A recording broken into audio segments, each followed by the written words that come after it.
In this video, we'll be breaking down how powerful every Rick and Morty character is, starting with Rick. Rick Sanchez can collapse entire governments from a prison cell. His brain is the most dangerous weapon in the multiverse. Let me show you what I mean. The Rick Shank Redemption starts with Rick already locked up in a Galactic Federation prison.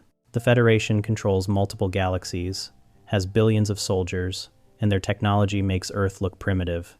They've got the smartest man in the universe strapped to a brainalyzer, a machine that plugs into his brain and lets them walk around inside his memories like they're real places. The Federation agent, Cornelius Daniel, thinks he's got this handled. He's trained to extract information from prisoners. The Federation wants one specific thing: the formula for Rick's portal gun. This device lets you travel between dimensions instantly, which basically makes you unstoppable. Governments have been trying to steal this tech for years. Now they finally have Rick trapped. Rick creates a fake Shoney's restaurant inside his own mind. He's just sitting there eating pancakes with his family, acting like being imprisoned in his own brain is totally normal. The agent knows something's wrong but can't figure it out. Rick keeps talking, stalling, testing how the system works while pretending to cooperate. The agent digs deeper, looking for the memory of Rick inventing the portal gun. Rick acts like he doesn't want to show it, then suddenly breaks down. He reveals this tragic memory. His wife Diane and daughter Beth get killed in an explosion. Rick spends years building the portal gun to hunt down whoever killed them. The whole thing looks real. It feels real. Cornelius Daniel thinks he won. He pulls what looks like the portal gun formula straight from Rick's memory. Mission complete. The Federation is about to become the most powerful force in existence. Except none of it was real. Rick made up that entire memory. The dead wife, the emotional breakdown, the formula, all fake. What the agent actually downloaded was a virus. Rick just hacked their most secure system from inside his own head. That formula was code that gave Rick total control over the brainalyzer. Now he can do whatever he wants. Rick transfers his mind into the agent's body. Cornelius wakes up trapped inside Rick's dying brain, while Rick walks around free in a healthy body with full security access. But Rick starts jumping between bodies, moving closer to his real goal each time. Rick goes from the agent into a random prisoner Rick, then jumps into the commander-in-chief of the entire Citadel military. Now he's literally the boss of their army. He teleports the whole Citadel into Federation space, causing total chaos. In all the confusion, he walks right up to a level 9 security terminal. Nobody stops him because he is their commander. Rick sits down at the computer. The Federation's whole economy runs on something called Blemflarks, their universal money. Every payment, every transaction, every government operation across billions of planets uses this system. The whole thing runs on one centralized network. Rick changes one number, a 1 becomes a 0. That's it. The value of every Blemflark goes from worth 1 of itself to worth 0 of itself. The entire economy crashes instantly. Every Blemflark becomes worthless. Trillions of people watch their money disappear. The military can't get paid. Government workers walk off the job. The Federation president's office goes into full panic mode. His advisors are yelling about sending in the military, but nobody can pay the military anymore. One guy asks who's even paying them to have this conversation. Another guy says he'll answer that question for money. The president realizes there's no way to fix this and shoots himself in the head right there on camera. On Earth, everything falls apart immediately. Federation soldiers abandon their posts. The alien officials just leave. Jerry literally crawls through exploding buildings and somehow survives. The entire planetary occupation ends because Rick typed on a keyboard for 5 minutes. Look at what just happened here. The Federation captures Rick, the guy they've been trying to catch forever. They have him completely trapped in the most secure facility they've got. 1 hour later, Rick escapes, destroys their government, crashes their economy, and ends their occupation of Earth. He did all of this while imprisoned and having his brain scanned. The Federation thought they finally won. They were already dead. Rick had to fake memories good enough to fool alien lie detection technology. He had to write a virus that could take over a system he'd never touched before. He had to understand their entire economic structure well enough to know exactly which number to change. And he did all this while drunk and pretending to be broken. The Ricklantis mix-up shows you the bigger picture. There's this whole city called the Citadel of Ricks. Thousands of versions of Rick from different realities, all living together. They built this place to hide from the Galactic Federation, because even Ricks couldn't beat that empire directly. They needed their own hidden reality just to stay alive. The Citadel looks like a regular city. Schools, police stations, factories, elections, coffee shops. Ricks have normal jobs, sit in traffic, complain about their bosses. But here's the thing, every single Rick in that city is smart enough to build tech that can break reality. When we talk about dumb Ricks, we're comparing geniuses to other geniuses. The stupidest Rick there is still smarter than basically everyone else in the universe. We meet Rick J22, who works in a cookie factory. His whole job is stamping logos on cookies all day. 8 hours of the same boring task, barely making enough money to live. He's basically working minimum wage by Citadel standards. When he snaps and takes hostages, he uses portal physics and energy shields to create a defense that a whole SWAT team can't break through. This guy stamps cookies for a living. Imagine what the actually smart Ricks can do. The Citadel has rich Ricks and poor Ricks, powerful Ricks and Ricks, working dead-end jobs. But even the poorest Rick understands quantum mechanics and dimensional travel like we understand basic math. These concepts are just normal knowledge to them. They even have schools just to train Mortys. Not to make Mortys smarter, to teach them how to be better sidekicks. The teachers are Ricks, who failed at science or business, and had to settle for teaching. They're still geniuses teaching teenagers how to say, "Good idea, Rick," the right way. Our Rick C-137 killed the Council of Ricks. These were the most powerful Ricks from across all dimensions, running the Citadel government. They tried to frame him for murder because they couldn't control him. Rick killed them all in one afternoon and just left. He just removed the people annoying him and walked away. Other Ricks are actually scared of C-137. When the Council sends SEAL Team Ricks to kill him in prison, these combat-trained Rick assassins are nervous. They're literally modified versions of Rick designed for killing, and they're afraid of one drunk old guy in a cell. Turns out they were right to be scared. Rick kills most of them anyway. The portal gun itself shows how Rick's mind works. He invented dimensional travel. He figured out how to break through the walls between realities and move freely through infinite universes. Other Ricks learned this by either stealing his tech or figuring it out themselves from scratch. Rick was one of the first. He opened the door, and everyone else followed. Rick does all this stuff so casually too. When he's crashing the Federation's economy, he's not even focused. He's ranting about McDonald's Szechuan sauce from some 1998 promotion. The biggest act of financial terrorism in galactic history is happening while Rick complains about chicken nugget dipping sauce. He's barely paying attention.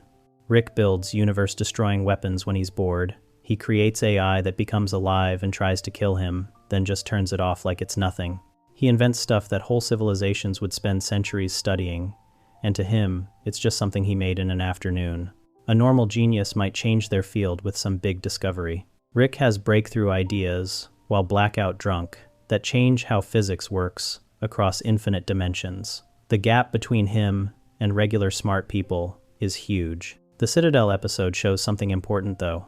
Thousands of Ricks all living together, and plenty of them are miserable. They work jobs they hate, live in bad situations, feel trapped. Intelligence alone doesn't make you successful or happy. Rick C-137 stands out because he refuses to follow any rules or accept any authority. Other Ricks built a whole society with structure and laws. Our Rick looked at that and burned it down. His intelligence gives him the power, but his complete rejection of anyone telling him what to do makes him way more dangerous than other Ricks. Now, moving on to Rick's combat abilities. Rick's body is a weapon he's spent decades building. He's got cybernetic parts, war experience, and can fight his way out of basically any situation. The whirly-durly conspiracy has Rick taking Jerry on a fake adventure to cheer him up. They end up at this fancy space resort covered by an immortality field, basically a zone where you physically can't die. Rich aliens pay huge money to vacation there because they can do whatever dangerous stuff they want without consequences. Kids jump off cliffs for fun. People get shot and just laugh it off. Rick picks this place specifically because Jerry is fragile as hell, and Rick promised Morty he'd keep Jerry safe. They're at the resort eating expensive food, drinking, meeting weird aliens. Everything seems chill. Jerry's actually having a decent time for once.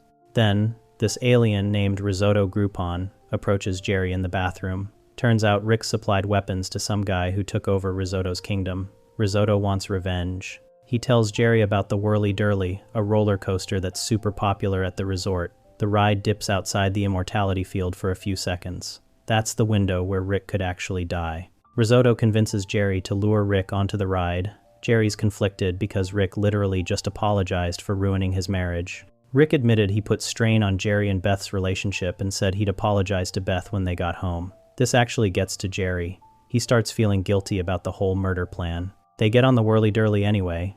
Jerry's freaking out, trying to get them off the ride before it leaves the safe zone. Rick thinks Jerry's just being weird and scared of roller coasters. The ride starts moving, and Jerry's practically having a panic attack. Then assassins show up. These aren't Risotto's guys, they're different aliens who also want Rick dead. The ride goes outside the immortality field and bullets start flying. Jerry and Rick have to duck and dodge while the coaster's moving at high speed. They're both screaming, hanging on for dear life. The ride crashes. They end up stranded in a dangerous part of the planet, outside the resort's protection. Rick's portal gun is broken. They're stuck in hostile territory with limited supplies and people actively trying to kill them. Here's where you see what Rick can actually do. A massive alien creature attacks them, this thing called a gibble snake that's trying to eat Jerry. Rick doesn't have his usual tech. His portal gun is busted. He's got basic supplies and his brain. That's it. Rick starts crafting weapons on the spot. He finds materials lying around and builds a knife, then builds something to attract a different monster. He covers Jerry and Gibble Snake by all the gross fluid from the thing that just attacked them to use him as bait for an even bigger monster called a Schmooglite runner. Jerry's screaming because he's covered in alien guts and Rick's using him as live bait. The runner shows up and Rick fights it off while protecting Jerry. He's dodging attacks, using the environment, improvising weapons from whatever he finds. No prep time, no lab, just survival instincts and combat experience. They make it to a spaceport 20 miles away. Rick and Jerry walk through hostile alien terrain for hours. Rick takes out threats along the way using improvised gear and tactical thinking. When they finally reach the port, security stops them because Rick's cybernetic enhancements register as weapons. The security scanner flags Rick as Class C or above cybernetic augmentations. They put a synaptic dampener on him, basically a device that blocks violent thoughts and makes him act like a peaceful idiot. Rick immediately turns into this happy, simple guy who wants cookies and the extended cut of Avatar. Jerry finds this hilarious and starts bossing Rick around for fun. Then Risotto shows up again. He's tracked them down and brought guns. Jerry locks himself in an escape pod like a coward. Risotto's about to shoot Rick, who's still under the dampener acting like a harmless child. Jerry has to choose stay safe in the pod or help Rick. Jerry gets out and tries to fight. He's terrible at it. Risotto's not even worried because Jerry poses zero threat. But Jerry manages to hit something the temporal shield on the ship. Suddenly everyone experiences time dilation. They're all experiencing thousands of years in seconds, living multiple lifetimes, becoming one with the universe. When it wears off, Rick's dampener has timed out naturally. He's back to full capacity. He immediately starts planning their escape while everyone else is still processing the cosmic experience they just had. Rick reveals he knew all along that the dampener would wear off and just needed to buy time. The big reveal here is the cybernetic augmentations. Security literally scans Rick and flags him as dangerous because of the tech built into his body. These aren't surface-level modifications. Rick has replaced or enhanced parts of himself to the point where he registers as a weapon system. The scanner calls it Class C or above, which means he's way past basic enhancements. Rick-ternal Friendshine, of the Spotless Mort, shows Rick's combat skills from a completely different angle. His best friend Bird Person is in a coma after being resurrected as a cyborg by the Federation. Rick goes into Bird Person's mind to save his consciousness, which sounds weird, but it's Rick, so of course that's possible. Inside Bird Person's mind, everything's made of memories. Rick has to physically fight his way through. He encounters a younger version of himself, a memory of Rick from when he and Bird Person first met. This memory, Rick is real enough to fight, talk, and make decisions. They're traveling through war memories from something called the Battle of Blood Ridge. This was a massive conflict where Rick and Bird Person fought the Galactic Federation. The memory plays out in full explosions, gunfire, aliens dying everywhere.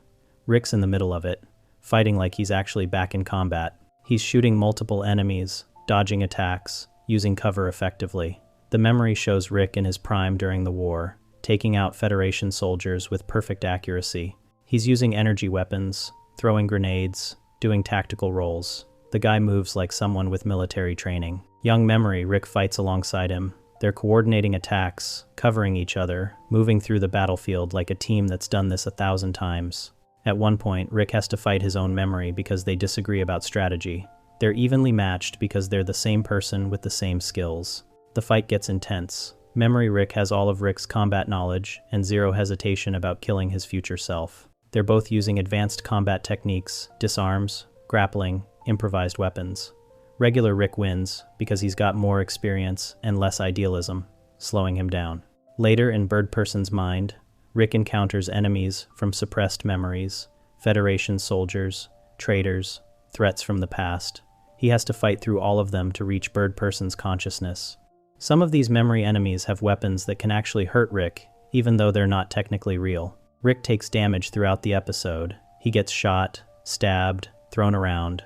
His body shows the wear blood, bruises, torn clothes, but he keeps moving. He doesn't stop or slow down significantly. The guy just absorbs punishment and keeps fighting. At one point, Evil Tammy shows up. She's a memory of Bird Person's wife who betrayed him and the Resistance. She tries to kill Rick multiple times. Rick fights her off while protecting Bird Person's fleeing consciousness. He's fighting and running simultaneously, using the environment of Bird Person's mind to his advantage. The episode reveals something important through visual details. When Rick's clothes get torn in the fighting, you can see parts of his body have been replaced or enhanced with technology. There are cybernetic components built into his skeleton and organs.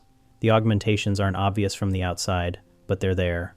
This explains how Rick survives so much punishment. His body has been upgraded over decades. He's replaced failing parts with synthetic versions. He's added enhancements that increase strength, durability, and healing.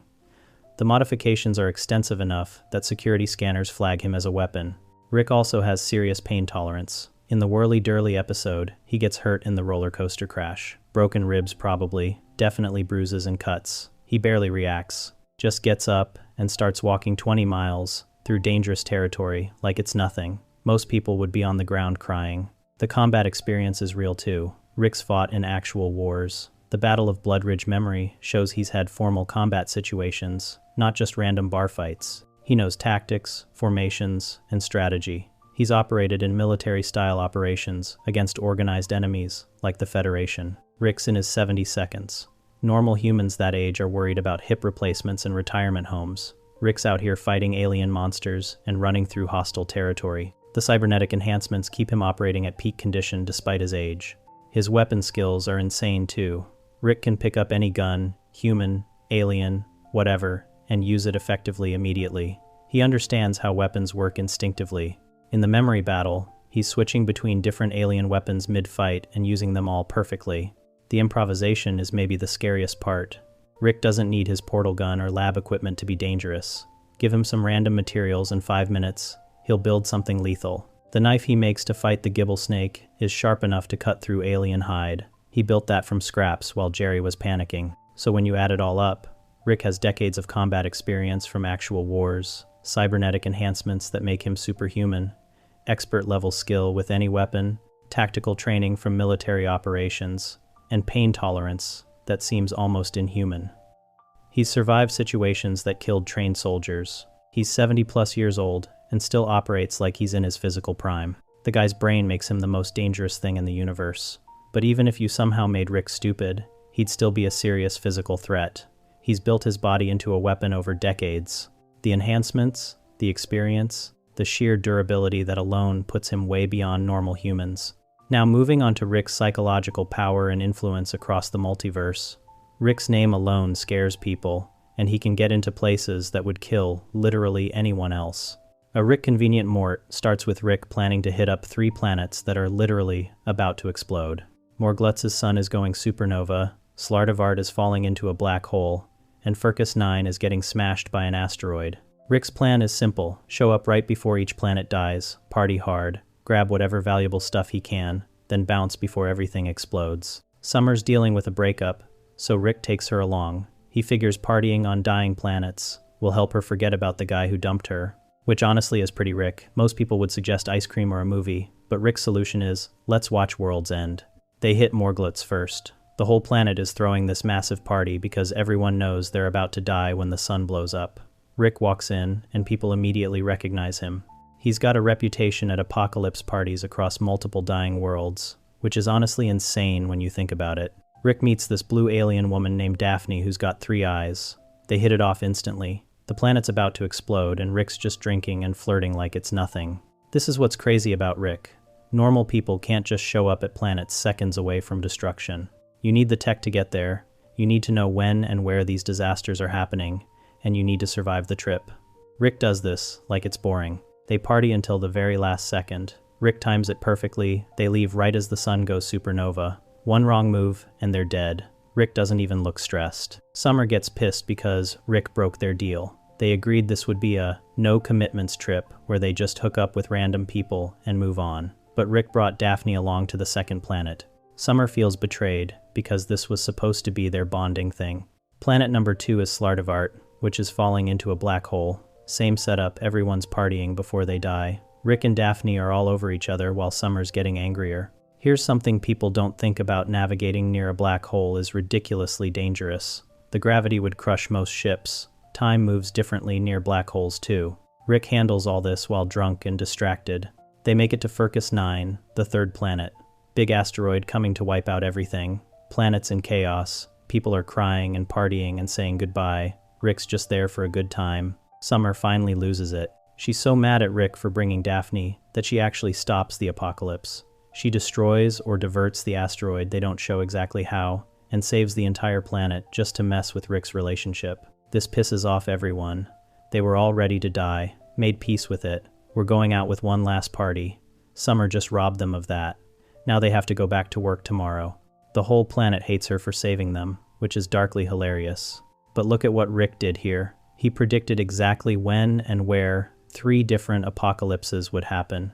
He traveled between dying worlds in tiny time windows before they got destroyed. He harvested stuff from places that were seconds from disappearing forever. That takes knowledge most people can't even imagine. Daphne was only alive because Rick saved her from Morgluts. Without him, she'd be dead. She was following Rick because he's her only shot at survival now that her planet's gone. Summer realizes Daphne's just using Rick. Once Furcus 9 is saved, Daphne doesn't need Rick anymore and ditches him immediately. Rick's hurt, but pretends he's fine. What this shows is Rick's power goes beyond just being smart. He has access to information about cosmic events across the galaxy in real time. He can time arrivals down to the second on planets being destroyed. His tech protects him from radiation, black holes, asteroid impacts, stuff that instantly kills normal people. People know who Rick is at the edge of the universe. Random aliens at apocalypse parties have heard of Rick Sanchez. That kind of fame means Rick's done enough crazy stuff that his name carries weight everywhere. Solarix shows something even more impressive. Rick and Morty are stranded in space after evil Morty broke portal travel. They're dying, no food, drinking their own piss. Feral Mortys are eating each other around them. Space Beth saves them. Back on Earth, Rick tries to fix portal travel. He resets the portal fluid, but accidentally resets portal travelers instead. Rick, Morty, and Jerry start glowing green. They're being sent back to their original dimensions, the ones they were born in. Rick gets sent to C-137, his actual home dimension, the one where his wife Diane and daughter Beth got killed. He shows up in his old garage and it looks exactly like he left it decades ago. Blast marks from the bomb that killed his family are still on the walls. Everything's covered in dust. Rick has an AI version of Diane he programmed to torture himself with. She talks to him, reminds him he failed to protect his family, keeps him focused on revenge. Most people would delete something like that. Rick keeps it because he wants to suffer. Here's the impressive part. Rick's got nothing. No portal gun, no backup, just his old garage with dusty equipment. Within hours, maybe a day, he builds a brand new space cruiser from scratch. This ship is better than his old one. Bigger, faster, more weapons. He made it from junk lying around his garage. Think about that. Strip Rick of everything, dump him in a dead dimension, and he'll build better tech than he had before. Rick also discovers he trapped his neighbor in a time loop decades ago. The guy's been living the same day over and over, aging the whole time while everyone else resets. Rick set this up while drunk, just to preserve his neighborhood, exactly as it was when Diane died. He forgot about it, because torturing people is just a minor thing Rick does sometimes. Rick shuts down the loop. The neighbor immediately dies of old age because the loop was the only thing keeping him alive. This shows how messed up Rick is. He casually ruins lives and forgets about it. Rick finishes his ship and flies straight into the rift evil Morty created. This is incredibly stupid and dangerous. The rift leads to unknown space outside normal reality. Rick doesn't have coordinates. He's flying blind, hoping he can find Summer's signal. Most people would never risk this. Rick does it without hesitation. Meanwhile, Morty ends up in the Cronenberg world they abandoned in Season 1. His original Jerry survived but went completely feral. Jerry's living off monster meat and self-help books. Morty tries to reconnect, but Jerry robs him and leaves. Prime Jerry moved on, and doesn't need Morty anymore. Rick finds Summer's beacon, picks up Morty, and they head home. Rick completely rebuilt his capabilities from nothing in like a day. That's the scary part. You can't stop Rick by taking his stuff. He'll just make new stuff that's better. They get home, but Jerry released Mr. Frundles, a creature that turns everything into more Mr. Frundles. Their whole Earth got infected.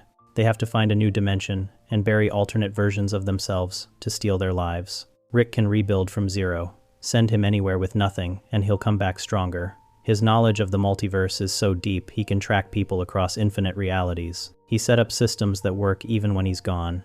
People across dimensions either fear Rick or want him dead. That's what happens when you're the most dangerous person in infinite universes for decades. Rick's done so much damage he can't even remember all of it.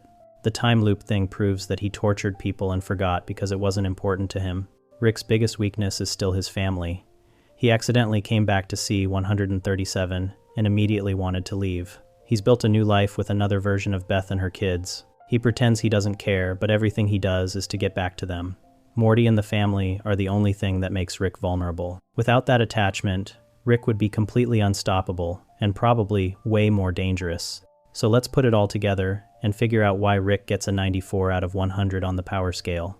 Rick sits at 94, which puts him just below the absolute top tier of reality warping gods. He's not quite at 100 because there are still things that can kill him and limitations he has to work around. But 94 is insanely high.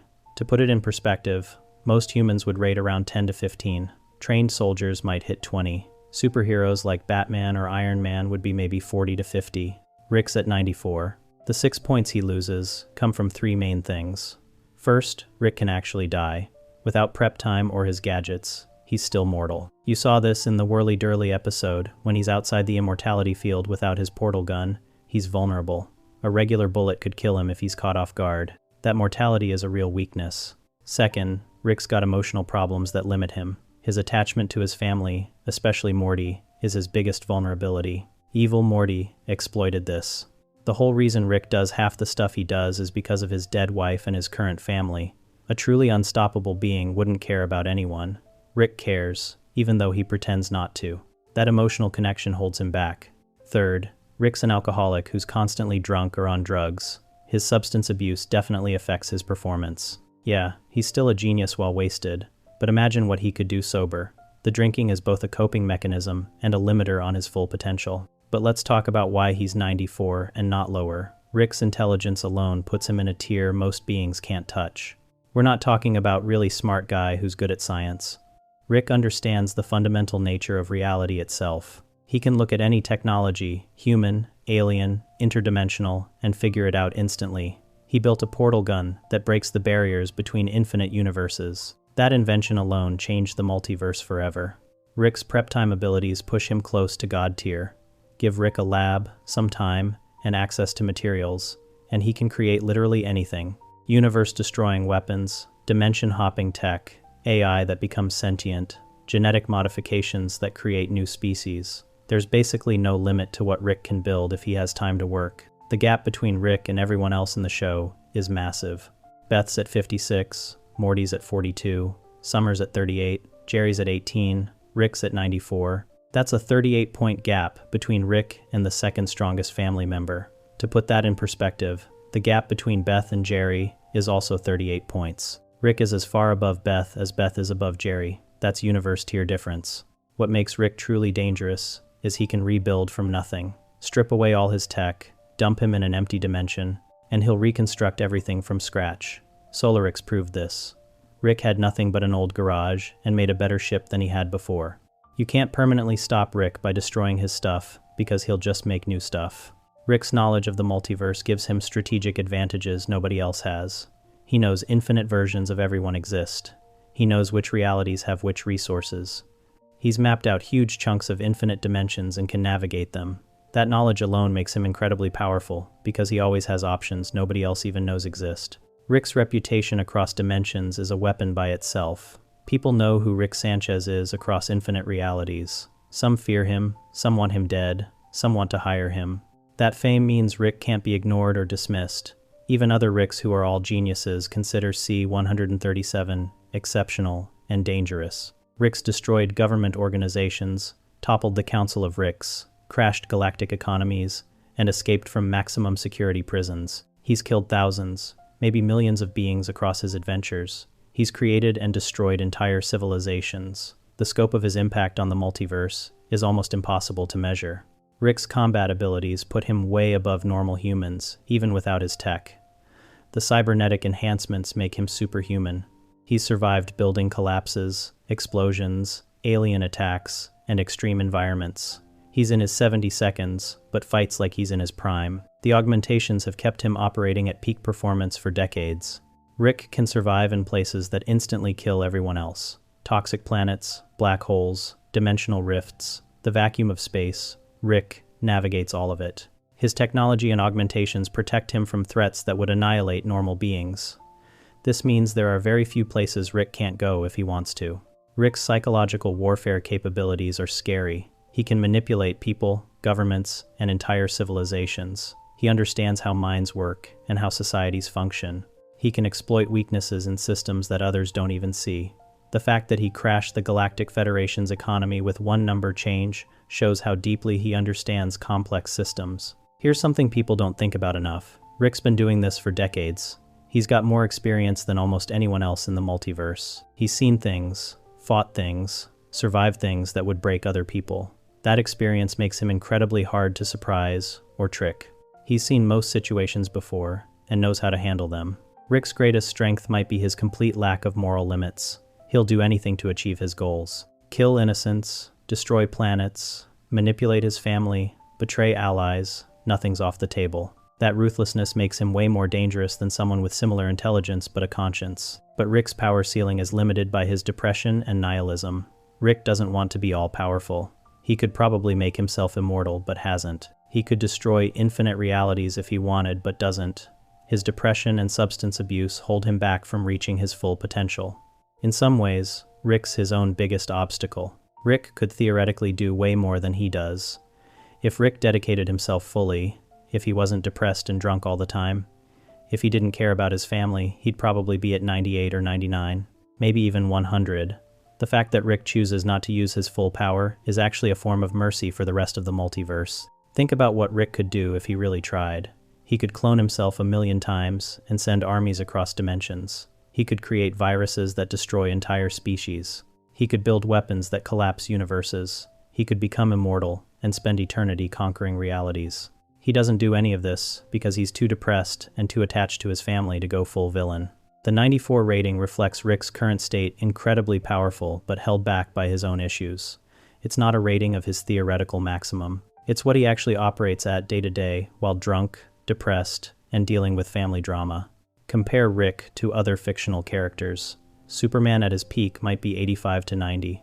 Superman's strong and fast, but doesn't have Rick's intelligence or versatility. Dr. Manhattan from Watchmen might be 95 to 97 because he's basically a god, but still has limitations. Rick at 94 is in that conversation with the most powerful beings in fiction. Rick's weaknesses are real but manageable. Yeah, he can die, but it's really hard to kill him. Yeah, he's got emotional problems, but he functions despite them. Yeah, he's an addict, but he's still the smartest being in the universe while wasted.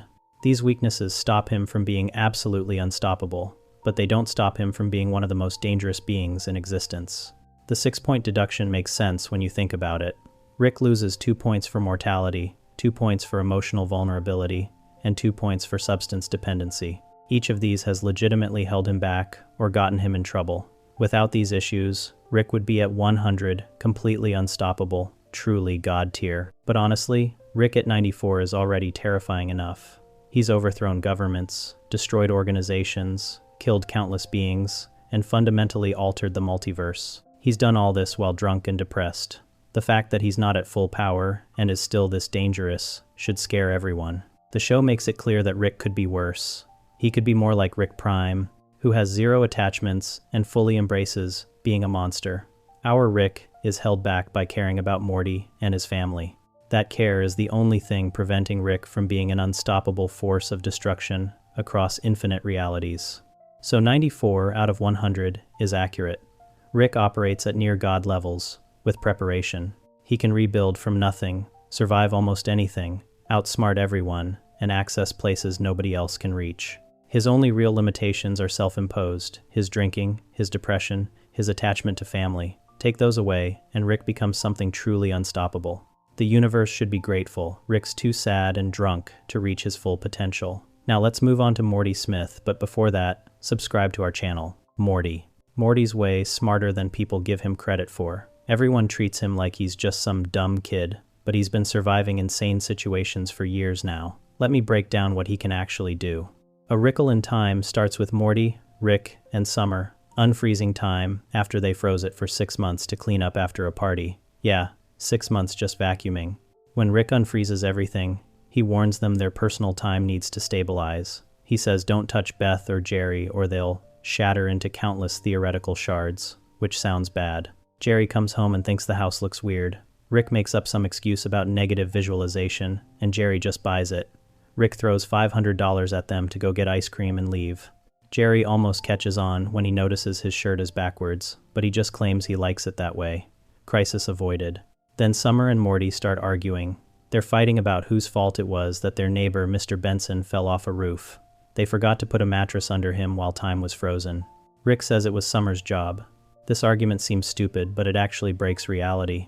See, when you're in unstable time and you feel uncertain, reality splits. Suddenly there's 2 Mortys and 2 Summers arguing with each other, then 2 Ricks. They're existing in 2 timelines at once now. Rick opens the garage door and shows them floating cats and random stuff. He explains they're not on any timeline anymore, they're just hypothetical possibilities floating around. This is legitimately terrifying, and Morty's dealing with it pretty well considering. Rick has this device with a time crystal that can merge the timelines back. He tells them to be certain about everything. He presses a button, and the timelines start coming together, but Summer and Morty feel pain and flinch. Boom, they split again. Rick gets pissed and tears into them. He says they're both uncertain because they want to be his favorite. Morty feels like Rick and Summer gang up on him. Summer thinks Morty's jealous. Rick tries to fix this by telling them they're both pieces of shit equally. Real touching moment there. While Rick's explaining this, reality splits again. Now there's 4 versions of everything. Rick thinks the other versions of himself are trying to kill him, so he starts shooting at them. All the Ricks are fighting each other, going completely crazy. Here's where Morty surprises everyone. While the Ricks are losing their minds, Morty knocks his Rick out with a fire extinguisher. Summer's shocked, but Morty realizes something smart if all the Mortys did the same thing at the same time. That means they're synced up across timelines. Morty figures out they just need to keep doing the same things, and they can fix this. That's actually pretty clever problem solving while reality's breaking apart. They put Rick in a dog crate because he's acting insane. Then this testicle-headed monster shows up from the 4th dimension. Yeah, that's what he looks like. He's pissed because they broke time twice. He gives them collars that'll sync their timelines back together, but one version refuses to wear it. After some arguing, everyone puts them on, and boom, timelines merge. They're back. Except, now Testicle Guy says they're going to time prison because Rick obviously stole that time crystal. Rick hits him with a wrench, but that pisses him off more. So Rick tells Morty and Summer to take off their collars and starts being intentionally uncertain about everything. This splits time into like 64 different versions. All the Mortys and Summers gang up and beat the testicle monster together. His head explodes. But now time's even more broken. Rick needs to fix the collars fast to merge everything. In one timeline, Morty's collar breaks. Rick's freaking out, praying to God to let him live. He fixes it just in time and yells, "Fuck you, God." Most of the other timelines die, but this one survives. Morty ends up with memories from 64 different timelines. He thinks maybe one version of Rick sacrificed himself to save him, but he's not sure. Rick tells him to shut up about feelings because feelings almost killed them. What this shows is Morty can handle stuff way beyond normal human understanding. He figured out the synchronization thing while Rick was going nuts. He knocked Rick out when Rick was dangerous. He stayed pretty calm while reality was literally falling apart. That's impressive for a 4-year-old. The old man and the seat shows Morty working without Rick around. The main story is Rick having a secret toilet in another dimension, which is honestly hilarious. But Morty's dealing with this alien intern named Gluty who works for Rick. Jerry and Gluty make an app called Love Finders, even though Rick wrote, "Do not develop my app on Gluty's forehead." The app matches people with their perfect partner, but it's a trap. Gluty works for aliens called monogatrons, who use the app to distract planets while they steal all their water. Summer runs off with some guy from the app. Beth chases her. Morty and Jerry realize they screwed up and need to shut the app down. They confront Gluty, and he says only his bosses can turn it off. Morty and Jerry threaten to punch him. This is dumb. Gloody's an advanced alien, and they're just two unarmed dudes. But Gloody actually helps them anyway because he sees they're serious. They get on the Monogatron ship. These aliens explain they've perfected relationships, so they use apps to distract dumb species while robbing them. They're about to kill Morty and Jerry when Gloody has a change of heart. Turns out the Monogatrons won't let their own people use the app. Gloody realizes that's messed up and hypocritical. He helps Morty and Jerry escape and goes to shut down the app himself. Morty and Jerry fight their way through the ship. Jerry keeps trying to make this about adventures of Jerry and Morty, but Morty points out this is Jerry's fault. They work together, but Morty's not letting Jerry take credit for anything. They steal a ship and escape. Meanwhile, the Monogatrons start fighting each other because they're running out of water. Their perfect relationship, society collapses immediately. The whole invasion falls apart. This episode shows Morty can use Rick's tech without help. He pilots ships, uses gadgets, deals with aliens, makes tactical choices. Yeah, Jerry's there, but Morty's clearly the one who knows what's up. Jerry's just following. When Gloody first asks about developing an app, Morty immediately says no. He doesn't need Rick to tell him it's suspicious he's learned to spot danger himself. That's growth. Both episodes show Morty's learned a ton from Rick. In the time split episode, Morty solved a problem Rick couldn't because Rick was too paranoid. Morty stayed calm and figured it out. In the alien ship episode, Morty handles everything without Rick supervising. Morty's survival instincts are way beyond normal. He's been in so many life or death situations that stuff that would make normal people lose it barely bothers him. Alien invasions, reality breaking, time splitting, Morty just deals with it. His emotional intelligence is honestly better than Rick's sometimes. Rick lost his mind fighting himself. Morty stayed focused. When dealing with Gloody, Morty read the situation and knew when to push. Everyone underestimates Morty. Rick treats him like he's stupid. Summer thinks she's smarter. Jerry doesn't respect him. But Morty's been learning this whole time. He can't build crazy tech like Rick, but he can use Rick's stuff pretty well. That alone makes him way more capable than normal people. The gap between Morty and a regular teenager is massive. A normal 4-year-old would die instantly in situations. Morty survives without thinking about it. He's been shot at, almost killed by aliens, had reality split on him, dealt with cosmic horror. He's still functioning. Morty's biggest problem is confidence. He knows how to do things but doubts himself constantly. That uncertainty caused the timeline split. If Morty trusted himself more, he'd be way more effective. But even with all the self-doubt, he's surviving and solving problems most adults couldn't handle. Here's the thing people don't want to admit about Morty: he's got a body count. Like a serious body count. We're not talking about 1 or 2 accidental deaths. Morty's killed a lot of beings across the show, and he's getting scarier at it. Rattlestar Rick Lactica starts simple. Rick and Morty are in space and get a flat tire. Rick goes out to fix it and tells Morty to stay in the car. Classic Rick move. But Morty gets out anyway because he never listens. A space snake bites Morty on the ankle. Rick saves him by making an anti-venom, but Morty feels bad because he killed the snake. The snake was apparently some kind of astronaut for its species, their version of a space explorer. Morty's guilt kicks in hard. So, Morty buys another snake from a pet store and takes it to the snake planet. He thinks he's doing the right thing by replacing the snake he killed. This is peak Morty logic, trying to fix a problem without thinking it through. The snakes on this planet are apparently divided into like 19 billion snakes across 10,000 nations, all on the brink of war over race. Yeah, the snakes are racist against each other based on color. Rick finds this hilarious. But Morty giving them proof of alien life changes everything. The snakes unite against the common threat: aliens. Instead of fighting each other, they work together to develop technology way faster than they should.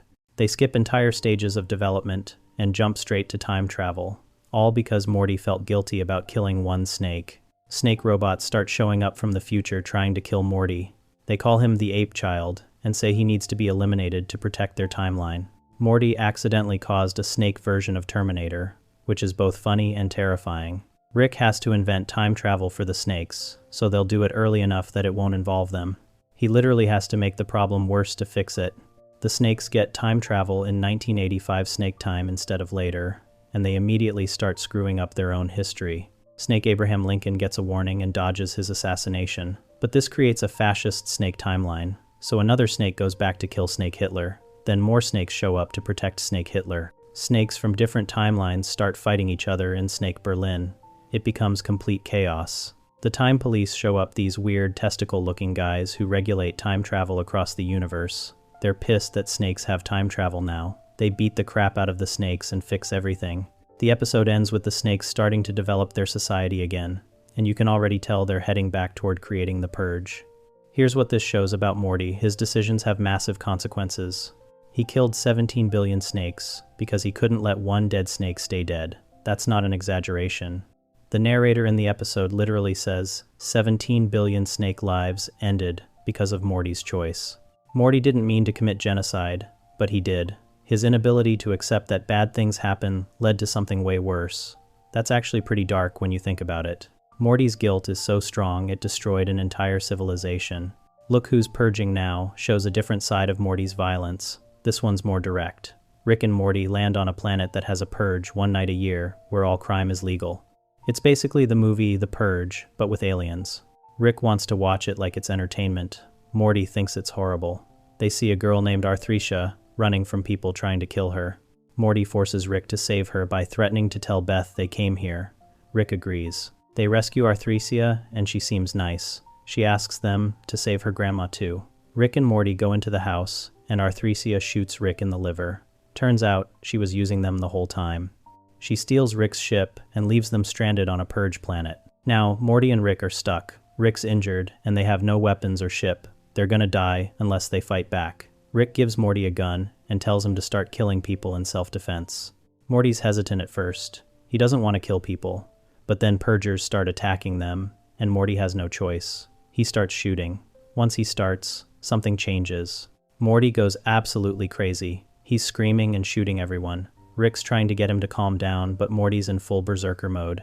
He's shooting people who are already dead. He's yelling, "Suck my dick," while unloading clips into corpses. Rick eventually stuns Morty with a device because he's completely out of control. When Morty wakes up, Rick reveals the candy bars they ate earlier had a chemical called purginol that makes you violent. So Morty's rampage was partly the drug's fault. But here's the thing at the end of the episode. Rick throws away a candy bar wrapper. The wrapper says, "Now purginol free" on it, meaning the bars they ate didn't have the drug. Rick lied. Morty went crazy all on his own. That's the scary part. Morty has this inside him naturally. The violence, the rage, the willingness to kill, it's already there. Rick just gave Morty an excuse so he wouldn't have to deal with the guilt. During the episode, Morty kills a lighthouse keeper by pushing him down the stairs. The guy's neck snaps at the bottom. Morty stands over him and says, "You like that? You want me to cut to 3 weeks earlier when you were alive? That's cold. That's not normal Morty behavior." The lighthouse keeper was annoying. He made Morty listen to his terrible screenplay. But Morty killed him, over script notes. That's a massive overreaction. Rick even says, "Whoa, Morty, you just purged," like he's impressed and concerned. Later in the episode, Morty and Rick help Arthresia kill all the rich people who created the purge system. They massacre an entire mansion full of wealthy aliens. Morty's into it. He's having fun. The violence isn't bothering him anymore. At one point, Rick says, "Morty, now you're just shooting corpses," because Morty won't stop. He's gone past self-defense or justice. He's just killing because he can. That's the dark potential showing through. What these episodes prove is Morty's capable of extreme violence when pushed. He's not some innocent kid anymore. He's killed hundreds of people across different adventures. Maybe thousands if you count all the snakes. Morty's got decent combat skills now too. He can use guns, energy weapons, melee weapons, basically anything Rick hands him. He's not great, but he's competent enough to survive. That's way beyond what normal teenagers can do. The scary thing is, Morty's getting more comfortable with violence over time. In early episodes, killing someone would mess him up for days. Now he barely reacts. He's becoming numb to death, which is exactly what Rick warned him about. There's this idea in the show that all Mortys have the potential to become evil Morty. Evil Morty is the smartest, most ruthless Morty who escaped the central finite curve. He's proof that Mortys aren't helpless. They can be dangerous if they choose to be. Our Morty's not there yet, but you can see hints of it. The anger, the violence, the willingness to make hard choices, it's all building. Every adventure pushes him closer to that edge. Morty's moral center is both his strength and his weakness. He cares about doing the right thing, which stops him from becoming a monster. But that same caring leads to massive mistakes, like the snake genocide. He can't just let things be, and that causes problems. His guilt over the space snake led to 17 billion deaths. His desire to save one girl led to him murdering hundreds of purgers. Morty's good intentions create disasters. That's actually more dangerous than someone who's just evil. because at least with evil you know what you're getting. The body count for a 4-year-old is insane. Most kids his age have killed 0 people. Morty's in the hundreds easily, possibly thousands. He's survived situations that would break most adults. He's watched civilizations fall because of his choices. Morty's not evil Morty, but he's also not innocent anymore. He's somewhere in the middle, a kid with good intentions who's been through too much and seen too much death. The violence is getting easier for him, and that should worry everyone. Rick's noticed too. He makes jokes about it, but you can tell he's keeping an eye on Morty. Rick knows what happens when Mortys snap. He's seen it across infinite dimensions. Our Morty's not there yet, but he's on the path. The question is whether he'll stay in control of it, or whether one day it'll take over completely. And honestly, after seeing him massacre his way through a purge planet while laughing, I'm not sure which way it'll go. Morty's actually a strategic weapon in the multiverse. His brain literally protects Rick from being detected. That's a power most people don't even realize exists. Close Rick counters of the Rick kind opens with a different Rick getting murdered in his home dimension.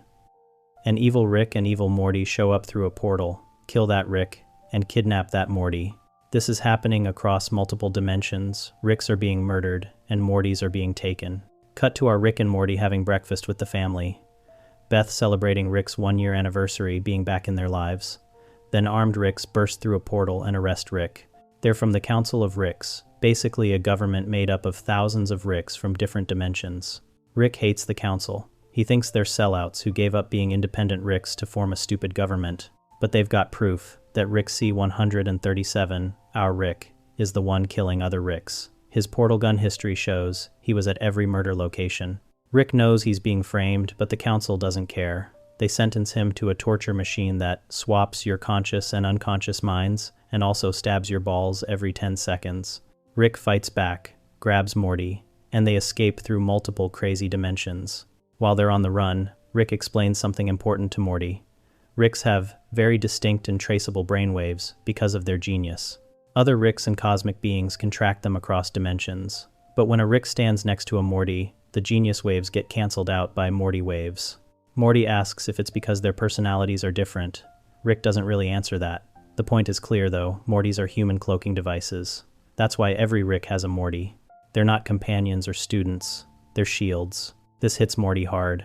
He realizes he's basically equipment to Rick, a tool. Rick doesn't deny it either. He just says, it's your choice to take it personally. They track the real killer to a planet way off the grid. When they get there, they find a dome covered in Mortys. Hundreds of naked Mortys strapped to the outside, being tortured constantly. They're screaming and in horrible pain. Rick explains that one Morty can hide you from bureaucrats, but if you put a whole bunch of Mortys in pain, it creates a pattern that can hide you from even other Ricks. The evil Rick is using Mortys as a massive shield so nobody can find him. Rick admits he thought about doing something like this once. On paper, Morty's horrified. Rick says you could do the same thing with just 5 Mortys and a jumper cable, then quickly adds he wouldn't actually do that either. It's bad craftsmanship. They sneak into the dome. Morty's upset because Rick just confirmed he doesn't care about him at all. Rick tells him to be quiet, but Morty keeps complaining about being a human shield. Rick says, yeah, you're a perfect impenetrable suit of human armor because you're as dumb as I am smart. Morty starts crying. This alerts guards these lobster alien things, and they get captured. Evil Rick takes them to his lab. He's got a whole torture setup with Mortys hooked up to machines everywhere. Evil Rick is about to kill our Rick when suddenly all the Mortys break free. Morty C-137 organized a prison break. He gave a speech to the captured Mortys about how they're not defined by their relationship to Rick, and their destiny is their own. The Mortys believed him and rioted. The freed Mortys swarm evil Rick and tear him apart. Our Rick is saved by Morty. Rick admits Morty did good, but says this is no time for arcs. The Council shows up and takes over the scene. Here's the twist. When the Council examines evil Rick's body, they find out he was being controlled remotely. Someone was puppeteering him the whole time. There's a receiver in his head, but they can't find the transmitter. At the end, as Mortys are being sent back to their dimensions, evil Morty removes his eye patch. The transmitter was in there the whole time. He crushes it and walks away. Evil Morty was controlling evil Rick and orchestrated the whole thing. This episode proves Mortys are way more important than anyone thought. They're potentially as dangerous as Ricks if they choose to be. Evil Morty proved a Morty can control a Rick and fool the entire Council. That's insane power. Forgetting Sarek Mortshul, shows Morty operating more independently. Rick gets into a fight with Morty over portal fluid that got spilled. Rick spins a wheel that says, "Better things than Morty," and it lands on 2 crows. Rick literally fires Morty and replaces him with 2 crows. Morty meets Nick, a guy who got messed up by Rick in the past and ended up in a mental hospital. Nick convinces Morty to break him out. They decide to become the Portal Boys and steal Rick's stuff to go on their own adventures. Morty and Nick break into Rick's garage and trash the place. They steal a portal gun that's empty of fluid. They need to fill it up so they can actually use it. This leads them to a crystal mine on an alien planet. The mine is run by someone who Rick's been stealing from for years. Morty and Nick expose the guy who was skimming crystals for Rick. They think they're heroes. But then the mine owner pulls guns on them because he doesn't have any portal fluid to give them. Nick starts shooting people. Morty's freaking out because they're killing innocent workers. Nick reveals he's not actually a victim of Rick. He tried to steal Rick's portal gun at a bar, and Rick launched him to Australia as punishment. Nick's been manipulating Morty the whole time. Nick says Morty's his ticket to something special. He's been using Morty to get access to Rick's tech and knowledge. When Morty refuses to keep working with him, Nick tries to kill him. Rick shows up and saves Morty. But here's what matters. Morty successfully operated undercover for most of the episode. He stole from Rick, broke into his garage, used his tech, and almost pulled off a whole heist. Yeah, it went bad, but Morty demonstrated he can work independently and make plans that partially succeed. Rick admits at the end that he and Morty's relationship is abusive, and he needs to leave with the 2 crows to learn empathy from them. This is obviously a joke, but it shows Rick recognizes Morty's value. Rick wouldn't bother with the elaborate prank if Morty didn't matter to him. What both episodes prove is Morty has strategic value beyond just being Rick's grandson. The Morty Waves thing is a real defensive ability. In a universe where god-level beings and genius Ricks can track anyone, being invisible to scans is incredibly valuable. Morty's also got leverage over Rick that nobody else has. Rick cares about Morty even though he pretends not to.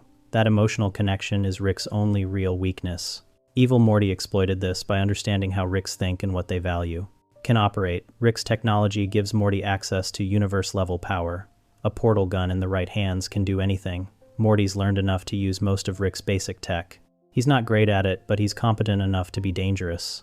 Evil Morty is proof of Morty's potential ceiling. Our Morty's not there yet, but he's developing. Every adventure teaches him more.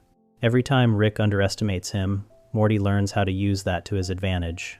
The gap between regular Morty and Evil Morty is huge, but it's not impossible. Evil Morty started as a regular Morty too. He just got fed up and decided to actually use his brain instead of playing dumb.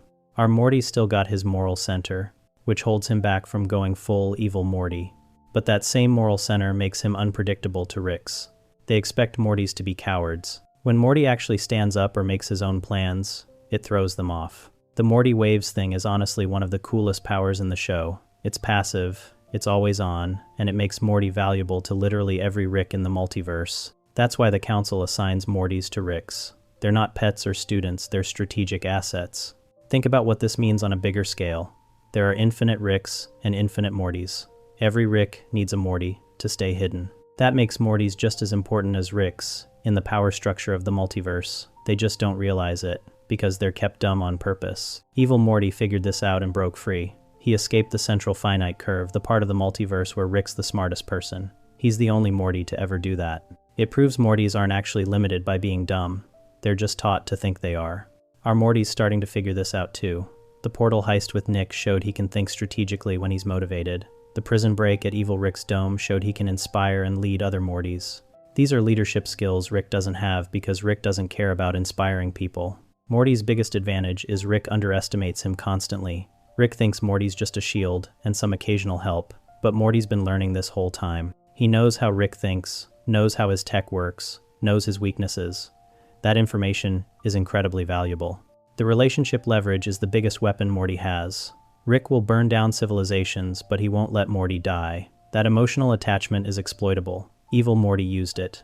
Our Morty could too if he wanted. Right now Morty's at 42 out of 100 on the power scale, but his potential is way higher. With more training and confidence, he could hit 55 to 60 easily. If he went full Evil Morty and stopped caring about morals, he could probably reach 70 to 75. The Morty Waves, the tech knowledge, the leverage over Rick, the leadership potential, it all adds up to Morty being way more significant than he appears. He's not the sidekick. He's the key to the whole operation. Rick just doesn't want him to know that. So let's wrap this up and figure out why Morty gets a 42 out of 100. Morty sits right at the edge between above average human and enhanced human on the power scale. He's not superhuman, but he's way beyond normal. That 42 rating puts him in a weird middle ground where he's too capable to be ordinary, but not powerful enough to be a real threat on his own. Here's the breakdown. Without Rick's tech, Morty would probably rate around 28 to 32. That's still above average for a teenager because of all his survival experience and combat exposure. But he'd be limited to human-level abilities, running, hiding, basic problem solving, nothing special. With Rick's tech, he jumps to 42. That's a 10 to 14 point boost just from having access to portal guns, laser weapons, and alien gadgets. The tech multiplies his effectiveness massively. Give Morty a portal gun, and he becomes a multiverse-level operator. Take it away, and he's back to being a scared kid. Morty's physical capabilities are legitimately impressive for a 4-year-old. He's survived falls, explosions, alien attacks, and extreme environments. His endurance is way beyond normal teenagers. Most kids his age would die in the first 5 minutes of a Rick adventure. Morty's been doing this for years. His combat experience exceeds most adults. He's used guns, energy weapons, melee weapons, and improvised tools in life or death situations. He's killed hundreds of beings across different dimensions. That's veteran soldier level experience crammed into a teenager's body. But Morty's got 3 main limitations that keep him at 42 instead of higher. First, human durability. Morty can be killed by regular stuff. Bullets, falls, alien diseases, all of it can take him out. He doesn't have Rick's cybernetic enhancements or healing tech built into his body. One lucky shot, and Morty's done. Second, no formal training. Everything Morty knows, he learned on the job through trial and error. He's never been properly trained in combat, tactics, or using Rick's technology. He just picks stuff up as he goes. That makes him sloppy and inefficient compared to someone with actual training. Third, confidence issues. Morty doubts himself constantly. Even when he knows what to do, he second-guesses himself. That hesitation gets him in trouble. The timeline split in a wrinkle in time happened because Morty was uncertain. His lack of confidence literally breaks reality sometimes. These limitations are fixable, though. That's why Morty's rating will probably increase over time. He's still developing. Every adventure makes him more capable. Every time he survives something impossible, he gets a little tougher mentally. With proper training, Morty could easily hit 55 to 60.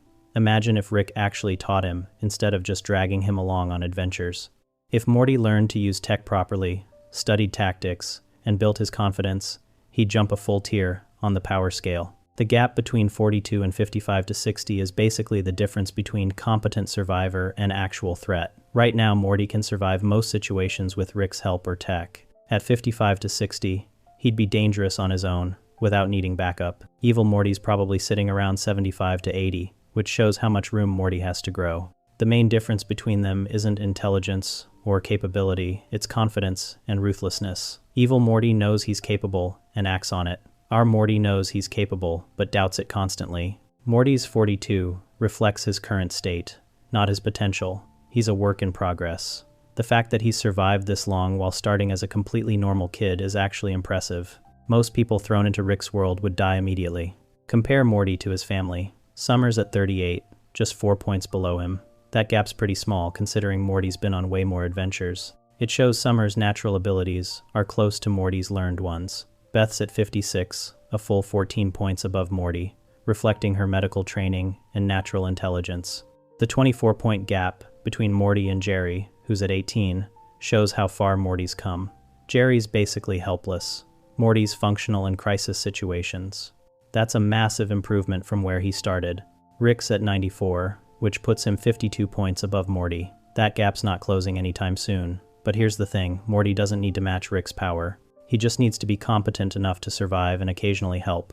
At 42, he's there. The rating also factors in Morty's strategic value. The Morty waves add defensive power that's hard to quantify.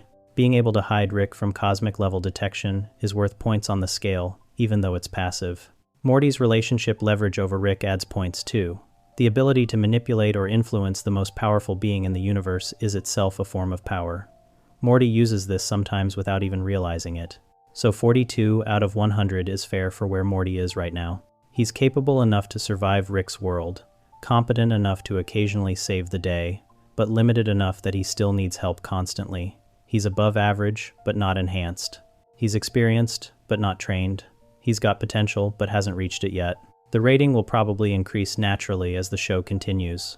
Morty's getting more confident, more capable, and more willing to stand up for himself. Give him another few seasons of adventures, and he might hit that 55 to 60 range naturally, without any formal training. And if he ever goes full evil Morty and stops doubting himself, the sky's the limit. Now let's talk about how powerful Summer is, but before we continue the video, subscribe to our channel. Summer. Summer's got a skill most people don't talk about enough. She's really good at reading people and using social situations to her advantage. She understands power dynamics naturally and knows how to work them. Raising Gazorpazorp shows this perfectly. The episode starts with Morty buying what he thinks is a cool robot from an alien pawn shop. Turns out it's a sex robot that gets him pregnant. Yeah, that's a sentence I just wrote. The robot gives birth to Morty Jr., a half-human, half-Gazorpian baby that grows super fast and is extremely violent. While Morty's dealing with his angry alien son on Earth, Rick and Summer accidentally get pulled to Gazorpazorp, the robot's home planet. They crash land and immediately get attacked by aggressive male Gazorpians. These guys are savage, fighting each other constantly with sticks and rocks over the sex robots. Rick's trying to fix his ship when the males swarm them. Summer's freaking out because these aliens are violent as hell. Rick has to fight them off while trying to repair the portal gun. He makes a sarcastic comment about holes and wieners, basically blaming Summer for getting them into this mess. A tractor beam suddenly grabs them and pulls them up into a floating city. This is where the female Gazorpians live. Turns out the males and females separated a long time ago because the males got too violent and destructive. The females built this advanced society in the sky while the males fight each other on the ground below. Here's where Summer shows her real skills. A female Gazorpian approaches them and immediately assumes Rick is Summer's slave. The females think Summer's from a more advanced planet where men are servants. When they ask if Rick's a rogue male they should kill, Summer quickly says, "He's my slave to save his life." Rick's pissed about being called a slave, but Summer just saved him from getting executed. She read the situation instantly and knew what to say. That's tactical thinking under pressure. They meet the ruler, Marcia, who explains their society. The females separated from the males during something called the Great Passive Aggression. The males became too violent, so the females left and built paradise. They used the sex robots to maintain their population without dealing with male violence. Summer immediately starts bonding with Marcia. She compliments Marcia's outfit, they talk about fashion, and Summer adapts to their culture fast. She's making allies. Marcia explains that male Gazorpians become full adults within a day and are one of the most aggressively violent creatures in the universe. Rick makes a fart noise during a formal moment, which is apparently the worst insult possible in their culture. The females are horrified. Summer immediately distances herself from Rick, calling him out for being disrespectful. She's protecting herself by throwing Rick under the bus socially. The females realize Rick's not actually Summer's slave, and that Earth is another planet dominated by men. Summer tries to defend Earth, but accidentally mentions women make 70% of men's salary for the same job. This makes things worse. The females decide to execute both of them. Here's where Summer really shows her intelligence. While they're about to be crushed by a boulder, Summer looks at her clothing tag. It says Marc Jacobs, a male designer's name. She calls out to the executioners to read the tag. Summer makes a whole speech about how Earth has gay men who make better fashion than women. She points out that if the Gazorpian females impose their laws on Earth, they're no better than the men whose farts they refuse to acknowledge. She ends with, "If you think my top is cute, you cannot execute." This works. The females are impressed that a man made such good clothing. They agree Earth is different and let them go with a spaceship. Summer talked her way out of execution, using fashion and social awareness. What makes this impressive is Summer had no preparation. She got thrown into a completely alien culture, with different rules and values. Within hours, she figured out the power structure, made allies, and found a way to save herself, using pure social intelligence. Summer understood the Gazorpian females valued separation from males and sophistication. She used fashion, something they clearly care about based on their reactions, as proof that Earth's system works differently. She just argued Earth's system is different enough that their rules don't apply. That's expert-level negotiation. She found common ground, fashion, acknowledged their perspective, men can be problematic, and presented a logical argument they couldn't easily dismiss. She did this while about to die. Compare this to Rick, who just insulted them and made things worse. Rick's genius, but he's terrible at social situations. Summer's the opposite. She reads rooms instantly and knows what to say. Summer also showed she can think strategically. When she called Rick her slave, she was buying time to figure out the situation. When she threw him under the bus after he farted, she was protecting her position. These aren't nice moves, but they're smart ones. The episode shows Summer can adapt to foreign environments fast. She went from scared teenager to someone confidently navigating alien politics in like an hour. Most people would freeze up or panic. Summer figured out the rules and played the game. Her emotional intelligence is high too. She knew Marsha wanted to be complimented. She knew the other females cared about fashion and sophistication. She read their values and used them. That's manipulation, but it's effective manipulation. Summer uses Rick's underestimation to her advantage throughout the show. Rick thinks she's just a teenage girl who's not useful on adventures, but Summer's skills are different from Morty's. Morty survives through experience and luck. Summer survives through understanding people and situations. What this episode proves is Summer's got real power in social situations. She can negotiate, manipulate, and adapt. These skills work across cultures, even alien ones. That's way more impressive than just being good at human social dynamics. Summer's weakness is she doesn't have combat skills or tech knowledge like Morty's developing. But in situations where you need to talk your way out or make allies, Summer's better than anyone else in the family, including Rick. Rick's smart but socially clueless. Summer's smart about people, which is its own kind of intelligence. Moving on to Summer's combat abilities. She can handle herself in dangerous situations and doesn't hesitate when violence is necessary. The Rick-Churi and Morty date starts with Rick and Morty getting called by the president to handle some alien creature in the Kennedy sex tunnels under the White House. Yeah, that's a real thing in this universe apparently. Rick and Morty kill the creature, but they're getting tired of being treated like the president's personal Ghostbusters. Rick and Morty decide to blow off the president and just play Minecraft instead. The president sees them on satellite and gets pissed.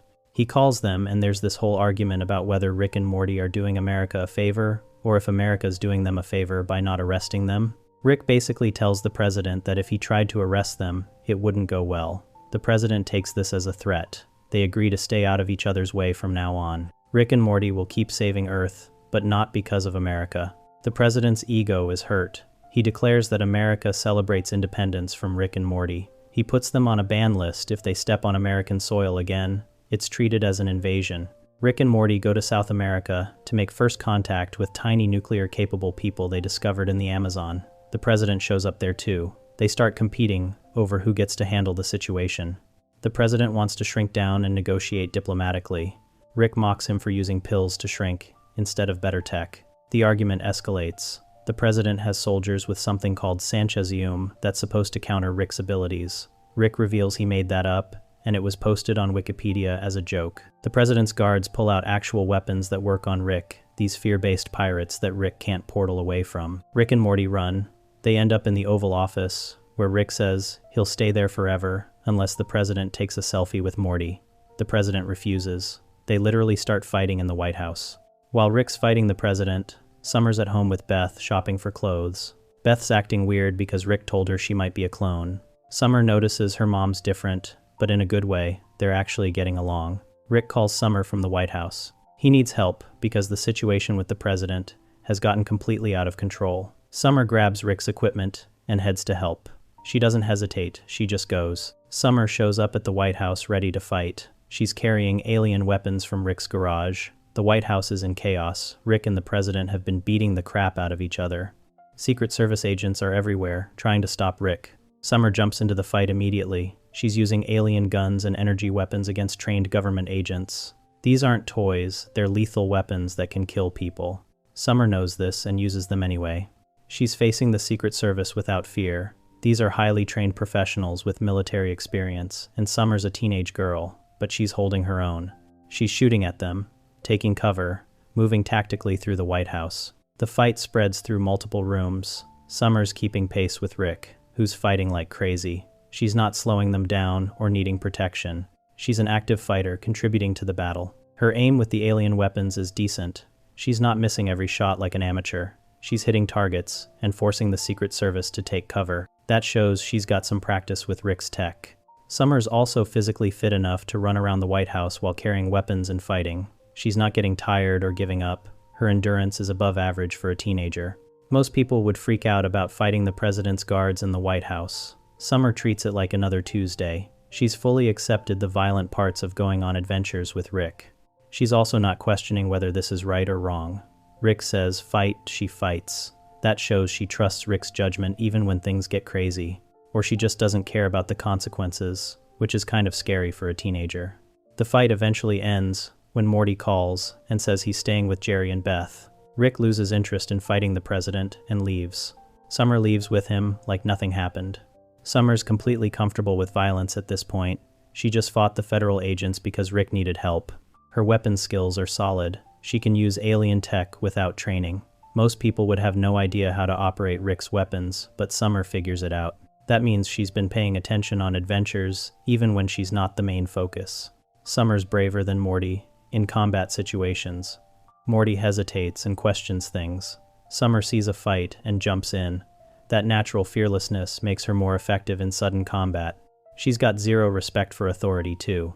Fighting the president's guards in the White House is insane. That's attacking the government directly. Summer doesn't care.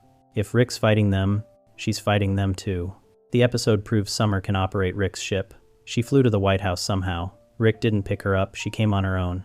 That means she knows how to pilot alien spacecraft at 17 years old. Summer's weakness is she's still human. She's not enhanced like Rick, with cybernetics. A bullet would kill her just as easily as anyone else. She's brave, but not invincible. She doesn't have formal combat training either. Everything she knows is from adventures with Rick. That makes her sloppy compared to actual trained fighters. The Secret Service agents are professionals. Summer's just winging it. Her willingness to use lethal force is notable, though. She's not shooting to wound. She's using weapons that kill. For a teenager, that's a pretty dark place to be mentally. Most people her age couldn't pull the trigger on another person. Summer's getting more comfortable with violence over time. Early in the show, she'd be horrified by this stuff. Now she's actively participating in gunfights against government agents. That's character development, but also kind of concerning. Her physical capabilities are above average. She's athletic enough to fight, strong enough to carry weapons, and coordinated enough to use them effectively. That's more than most teenagers can do. Her combat experience is building. Every adventure adds to her skills. She's been in enough dangerous situations that fighting in the White House isn't overwhelming. She knows how to handle pressure. Summer's good at improvising too. She doesn't have a plan when she shows up, she just adapts to whatever's happening. That tactical flexibility is valuable in chaotic situations. What holds her back is human limitations.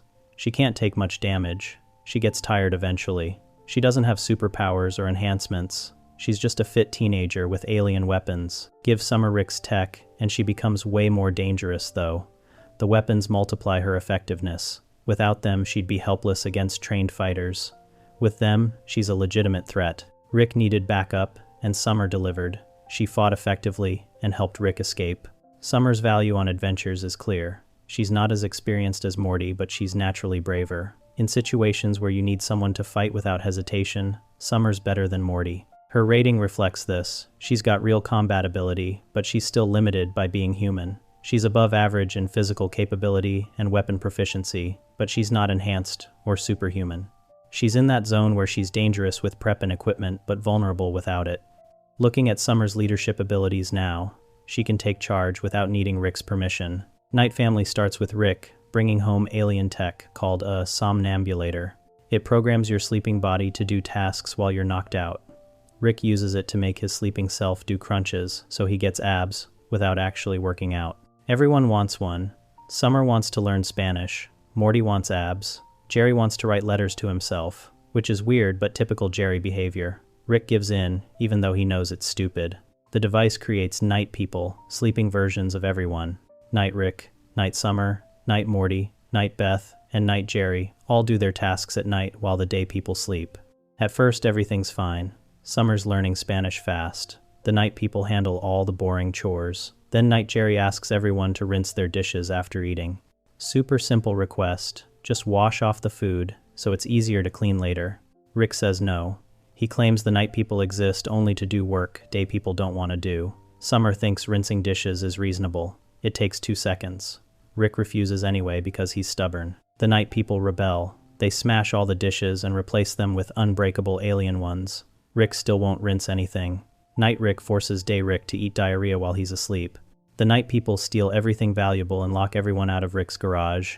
Rick makes a plan. Summer's going undercover as Night Summer. He builds this uncomfortable suit that keeps her awake all night. She gets Mountain Dew mixed with Dayquil to stay alert. Her job is to find the somnambulator and destroy it with a special device. Here's the cool part. Summer infiltrates the Night family successfully. Nobody questions her, even though she looks weird in the suit. She finds the somnambulator, plants the destroyer device, and reports back to Rick. Everyone thinks they won. Plot twist, Summer fell asleep. It was Night Summer the whole time, and Night Summer played Rick like a fiddle. Night Summer knew about Rick's plan. She let him think it worked. Then, when everyone goes back to sleep, she takes over completely. The Night family enslaves the Day people with Night Summer as the leader. This is where it gets interesting. Night Summer is smart about it. She's got robots enforcing rules. She makes Day Rick do crunches while mocking him. She organized the whole Night family into an actual functioning society with her in charge. She even justifies it with logic. Night existed before day. Half of all time is nighttime. The Day people were exploiting Night people's work. Now she's flipping the script. The Day family tries escaping in Rick's car. Night Summer's ready for that too. She sends robots after them. She even programmed the car to bring them back home. She's thought of everything. What makes Night Summer dangerous is organization. She turned a family into an army. She's got systems, strategies, and complete control. Eventually, the Day family escapes by stealing a neighbor's car and driving outside the somnambulator's range. Night Summer offers a deal: rinse your dishes, and I'll give up control. Rick refuses because he's Rick. The conflict continues until Night Summer wins permanently. Then Night Summer realizes running everything sucks. There's bills, work, and responsibilities. She ends up using the somnambulator on herself to make Day Summer do the boring stuff while she sleeps. Kind of funny, honestly. What is this show about Summer's power? A lot, actually. Summer beat Rick. The smartest person in the universe got outsmarted by his teenage granddaughter. Night Summer organized a rebellion, built an army, and won. That takes serious brains and strategy. Summer inspires loyalty naturally. The other Night people followed her without question. Night Rick could have been leader, but Night Summer took charge instead. That's social dominance. Summer reads situations well. She predicted Rick's moves and countered them. She knew he'd try something sneaky, so she was ready. Summer makes hard calls fast. She enslaved her own family without hesitation. She used force when needed. No emotions getting in the way of her goals.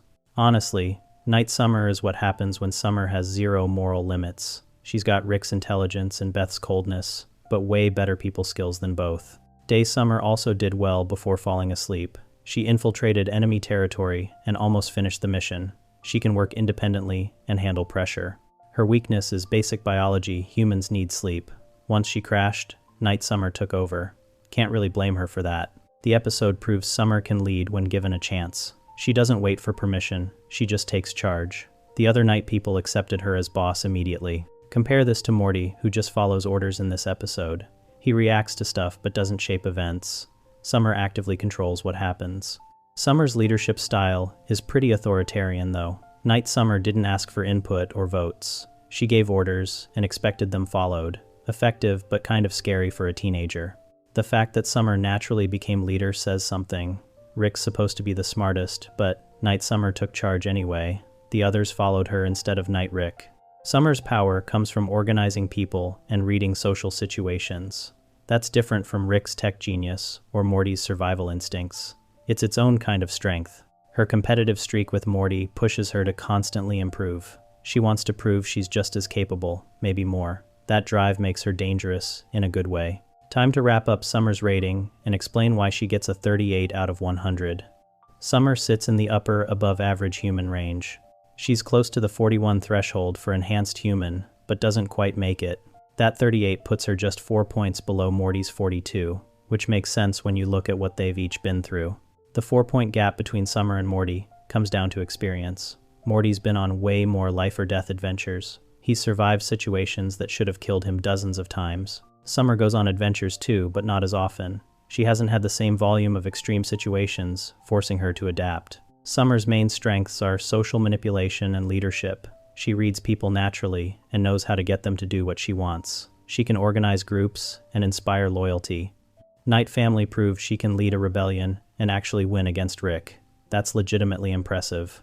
Her combat skills are decent. She can use alien weapons without training. She jumped into a gunfight at the White House without hesitation. She's braver than Morty in direct confrontations. But she hasn't had enough practice to be truly dangerous on her own. Summer's natural confidence is her biggest advantage.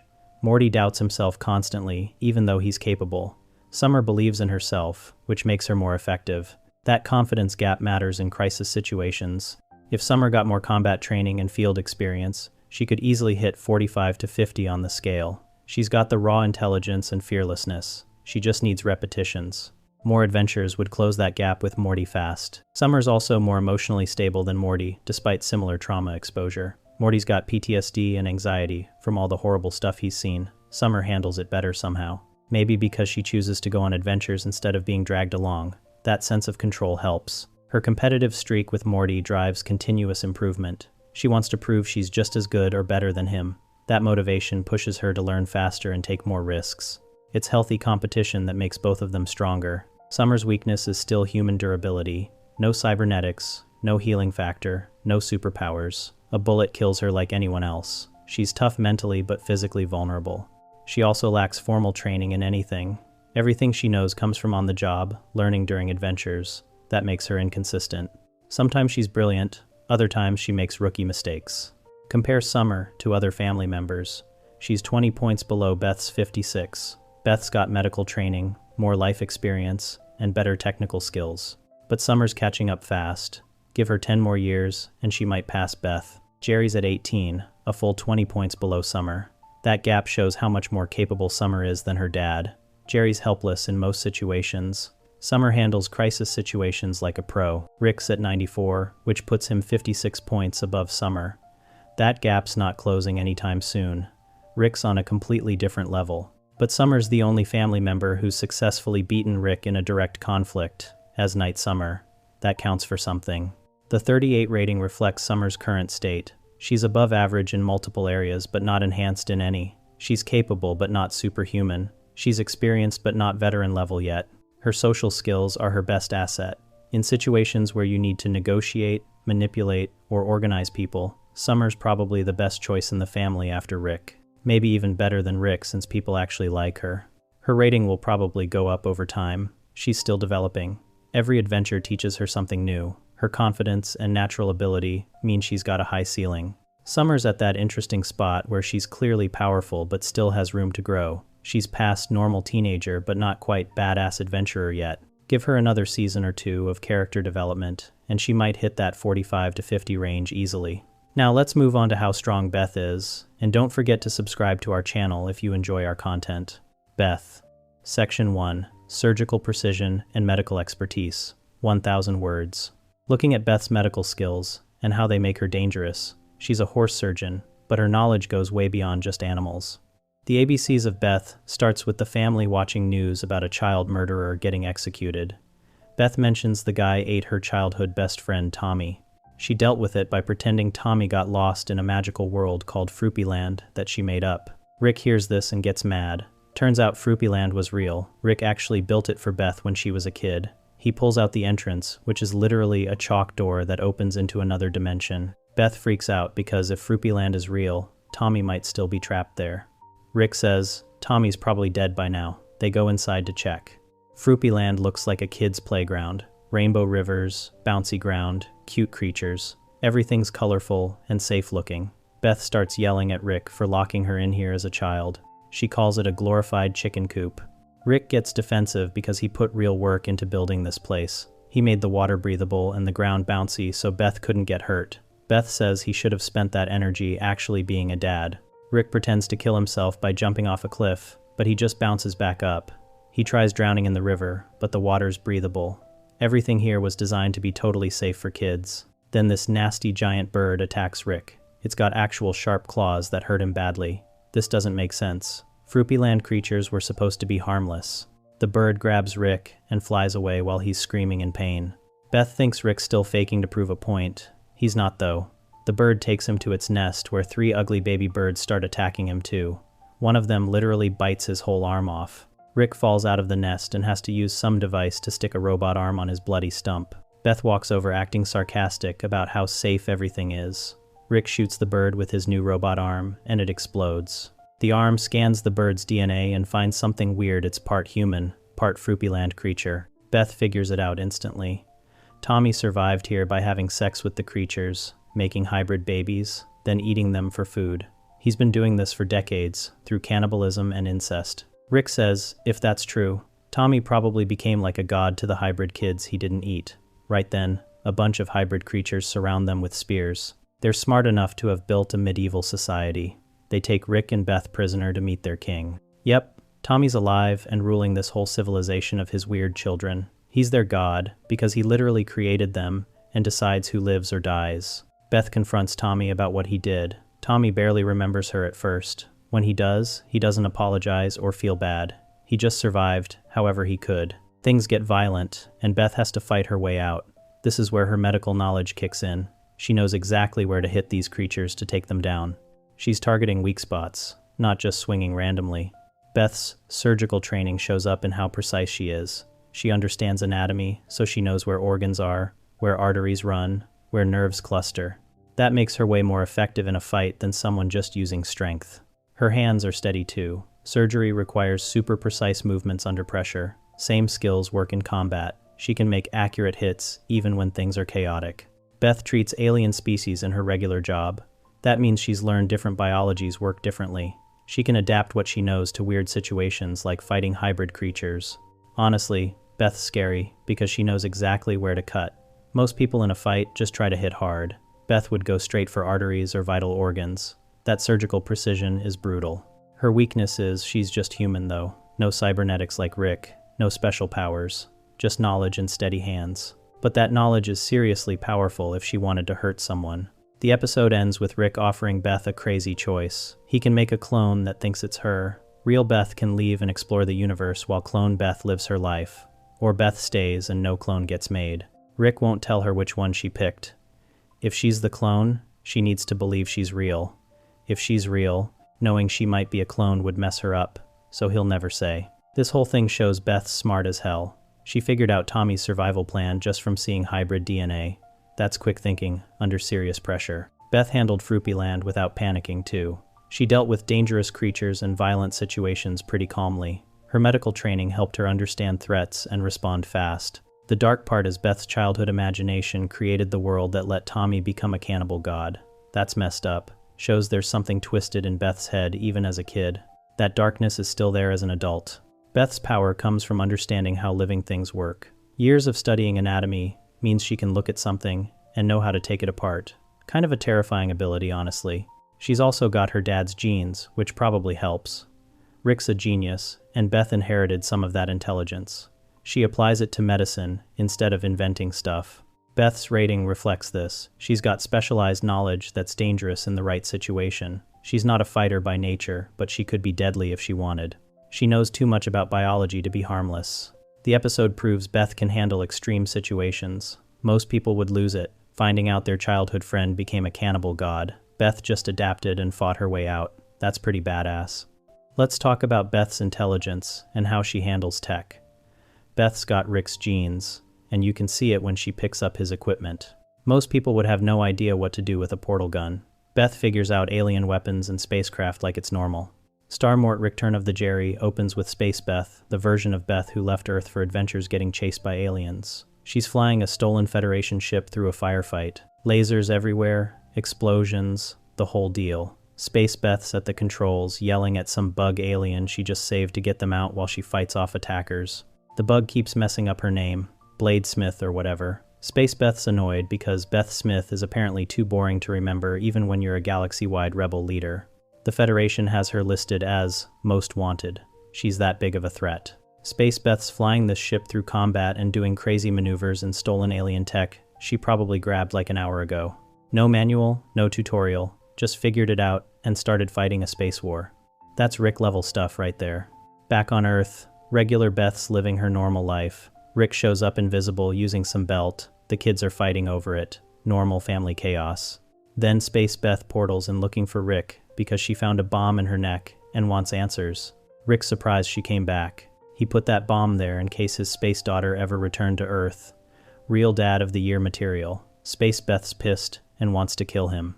Can't blame her, your dad puts a bomb in your neck. That's messed up. Both Beths end up at the house at the same time.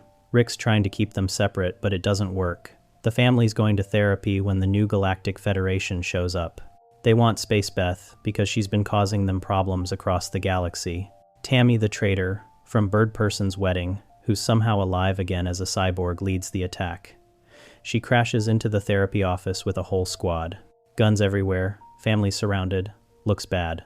Rick starts shooting. His guns are set to avoid hitting humans, and the therapist specifically. Smart move. Tammy's trying to kill everyone, but Rick's fighting back. He's yelling about how this is where his family works on themselves. Then he hits some voice command he installed earlier. Everyone gets in Rick's car. Both Beth's, Jerry, Rick, they're flying away while Summer and Morty are still on the ground somewhere invisible. The Beths start arguing about which one's the clone. Rick admits he made a clone and sent her to space because he wanted a space daughter. He randomized which one was which and erased his own memory, so neither Beth knows if she's real or the copy. Space Beth reveals she's got her own ship, her own gear, her own setup. She's been running around space for however long building a whole rebel group called the Defiance. The Federation's so scared of her they're threatening to destroy Earth unless she gives up. The family gets attacked again. Tammy's forces are everywhere. Both Beths grab weapons, alien guns, energy blasters, whatever's around. They don't struggle to figure out how stuff works. They just pick it up and start shooting. This is where you see the genetic thing. Regular Beth's a horse surgeon.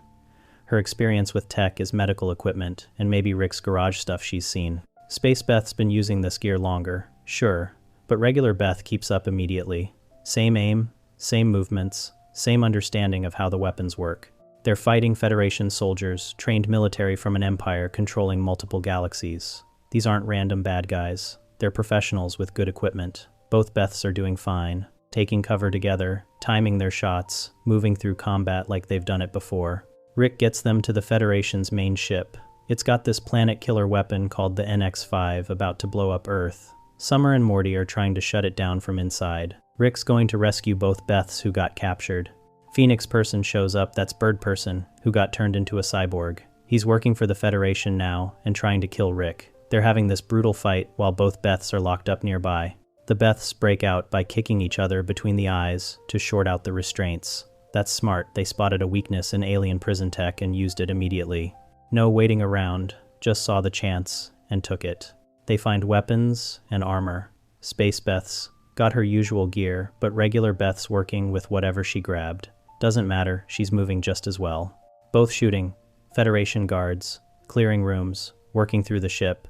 Then they jump in to save Rick from Phoenix Person. Both Beths firing at this cyborg bird guy who's super powerful and almost killed Rick. They're timing their attacks without talking, just knowing where the other one will be and what they'll do. Same brain, working together. Phoenix, Person's tough, weapons built into his body, can fly, enhanced way, beyond normal. Both Beths keep shooting, keep moving, keep making openings for Rick. They're aiming for weak spots, trying to disable systems, thinking about how to beat a stronger opponent.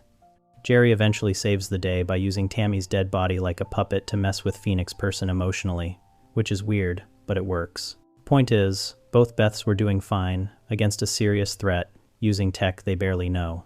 After it's over, both Beths are comfortable with all the gear, not asking Rick how things work or needing help. They adapted instantly to ship controls, weapons, alien tech, everything Rick deals with normally. Space Beth's got her own ship with features that even impress Rick. She built or got a whole operation going in space. That takes understanding tech, planning, organizing. She went from horse surgeon on Earth to rebel leader in space. That's brave and smart. Regular Beth shows she could have done the same. The only difference is one chose to leave and one chose to stay. Their skills are the same. When they fight together, they're perfectly matched. Same reflexes, same aim, same tactical thinking. Rick's intelligence is genetic. We know because Beth has it too.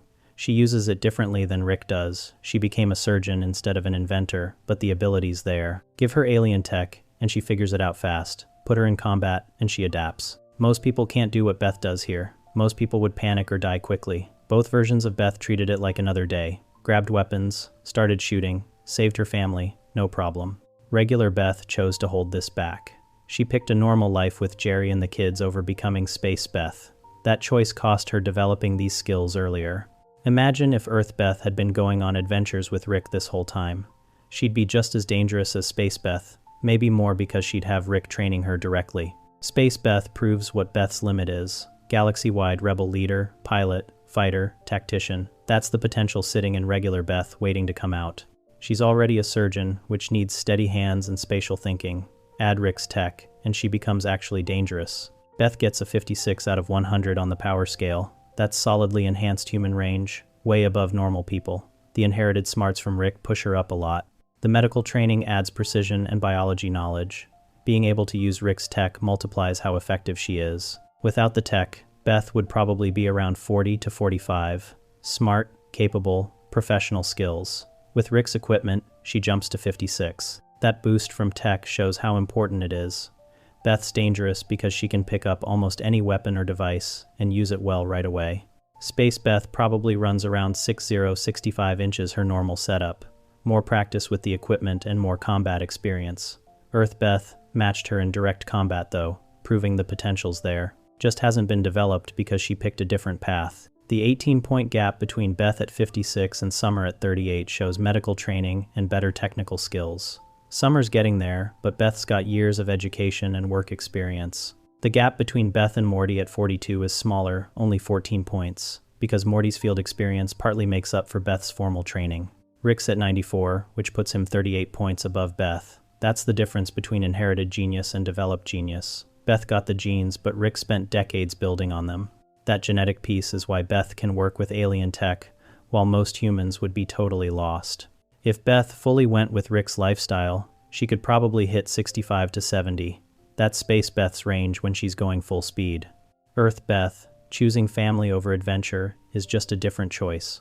The potential's sitting there though, proven every time she picks up a weapon and knows how to use it right away. Let's talk about Beth's emotional power and how she messes with people's heads. Beth got more than smarts from Rick. She got his ability to manipulate people too. Rick mancing the stone opens right after Beth and Jerry's divorce.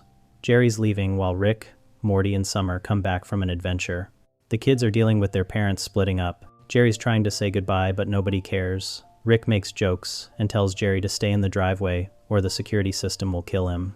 Summer immediately asks Rick to take her anywhere else, saying she doesn't care if it might kill them. That's messed up. Beth's barely in this scene. She shows up, asks where the kids are. Jerry tries to explain, and she just says, okay, and leaves. Her marriage just ended, and her kids are leaving with Rick, and she barely reacts. That cold response is its own kind of power, just shutting down and not dealing with anything. Rick takes the kids to a Mad Max world. They're looking for isotope while getting chased by wasteland gangs. Summer's going crazy, shooting people, acting reckless, loving the violence. She kills a guy and stands on his body. Morty's freaking out. Summer's acting out because of the divorce. Beth's emotional damage is getting passed to her daughter. Summer learned from Beth how to deal with problems, either shut down completely or explode. There's no middle ground. Rick admits he's keeping them there on purpose because he wants the isotope. He's using their emotional problems. But where did Rick learn that? From decades of messed up relationships. And Beth learned it from Rick. It's a cycle. Summer joins the Deathstalkers gang and dates a guy named Hemorrhage. She becomes a feared wasteland warrior. She's using violence and chaos to avoid her feelings about her parents. That's exactly what Beth does with wine and work. Ignore it, pretend it's fine. 3 weeks later, Summer and Hemorrhage basically get married in the wasteland, but their relationship falls apart once they have normal responsibilities. Summer realizes she was just running from her problems. She visits Jerry at his motel and gives him a skull from the first mutant she killed. She tells him it's a reminder not to look back. That's cold. She's telling her dad to move on and stop caring. Where did she learn that? From Beth. Beth makes everyone think emotional detachment is normal. While all this happens, Beth's home alone drinking wine and looking sad. She made Rick build robot versions of the kids to keep her company. That's pathetic and manipulative at the same time. She can't handle being alone, so she needs fake children. The robots break and start acting weird.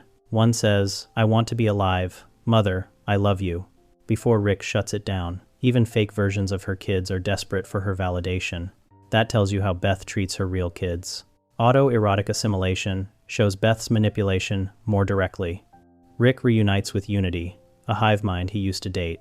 Unity takes over planets by absorbing people's minds. Rick and Unity start partying. Beth and Jerry are home fighting. They find an alien named Blim Blam chained up in Rick's secret underground room. This starts a huge argument. Beth immediately defends Rick. Jerry says Rick's probably harvesting the alien's organs. Beth says Rick's probably curing its disease. Jerry says Rick's gonna eat it. Beth says Rick's protecting it. They're screaming at each other, and neither knows what Rick's actually doing. This is Beth's manipulation. She defends Rick no matter what. Jerry's probably right that Rick's doing something selfish, but Beth can't admit it. She built her whole life around her dad being a genius who does nothing wrong. Admitting Rick's bad means admitting she wasted her life waiting for his approval. The fight gets worse. Jerry says Beth's relationship with Rick is crazy. Beth says Jerry just wants Rick to fail because of his ego. They're both right, honestly. Beth is crazy about Rick, and Jerry does want Rick to fail, but Beth's making it about Jerry's ego instead of her issues. Blim Blam breaks free. Beth and Jerry think he'll kill them. Instead, he grabs a translator and tells them off. He says he is a murderer who eats babies. He says Rick did chain him up to cure his disease, but only to sell the cure for money. Then he says he's leaving because Beth and Jerry are the fucking worst. He tells them they both hate themselves and each other, and blaming Rick is stupid.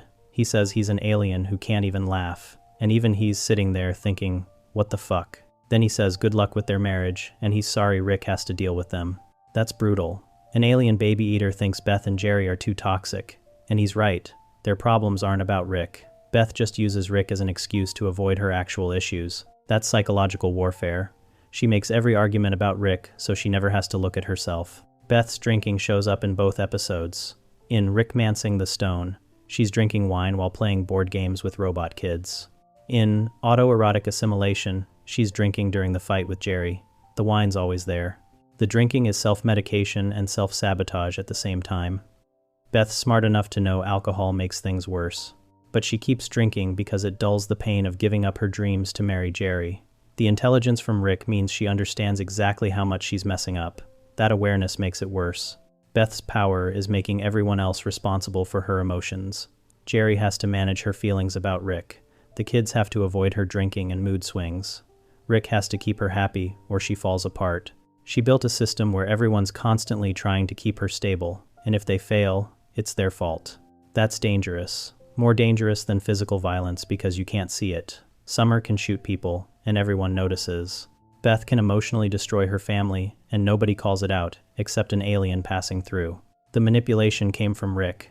Rick taught Beth that love means using people, and relationships are about control.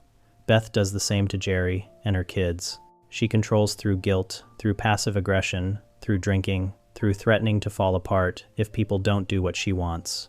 Beth gets 56 out of 100 on the power scale. Part of that is intelligence and medical skills, but part is psychological manipulation. She can emotionally wreck people close to her because she knows their weak spots. She knows Jerry's insecure, so she attacks that. She knows Summer wants approval, so she holds it back. She knows Morty's sensitive, so she makes him feel guilty. The 18-point gap between Beth at 56 and Summer at 38 includes this emotional manipulation. Summer's learning it, but she's not as good yet. Beth had decades to perfect, making people feel responsible for her problems.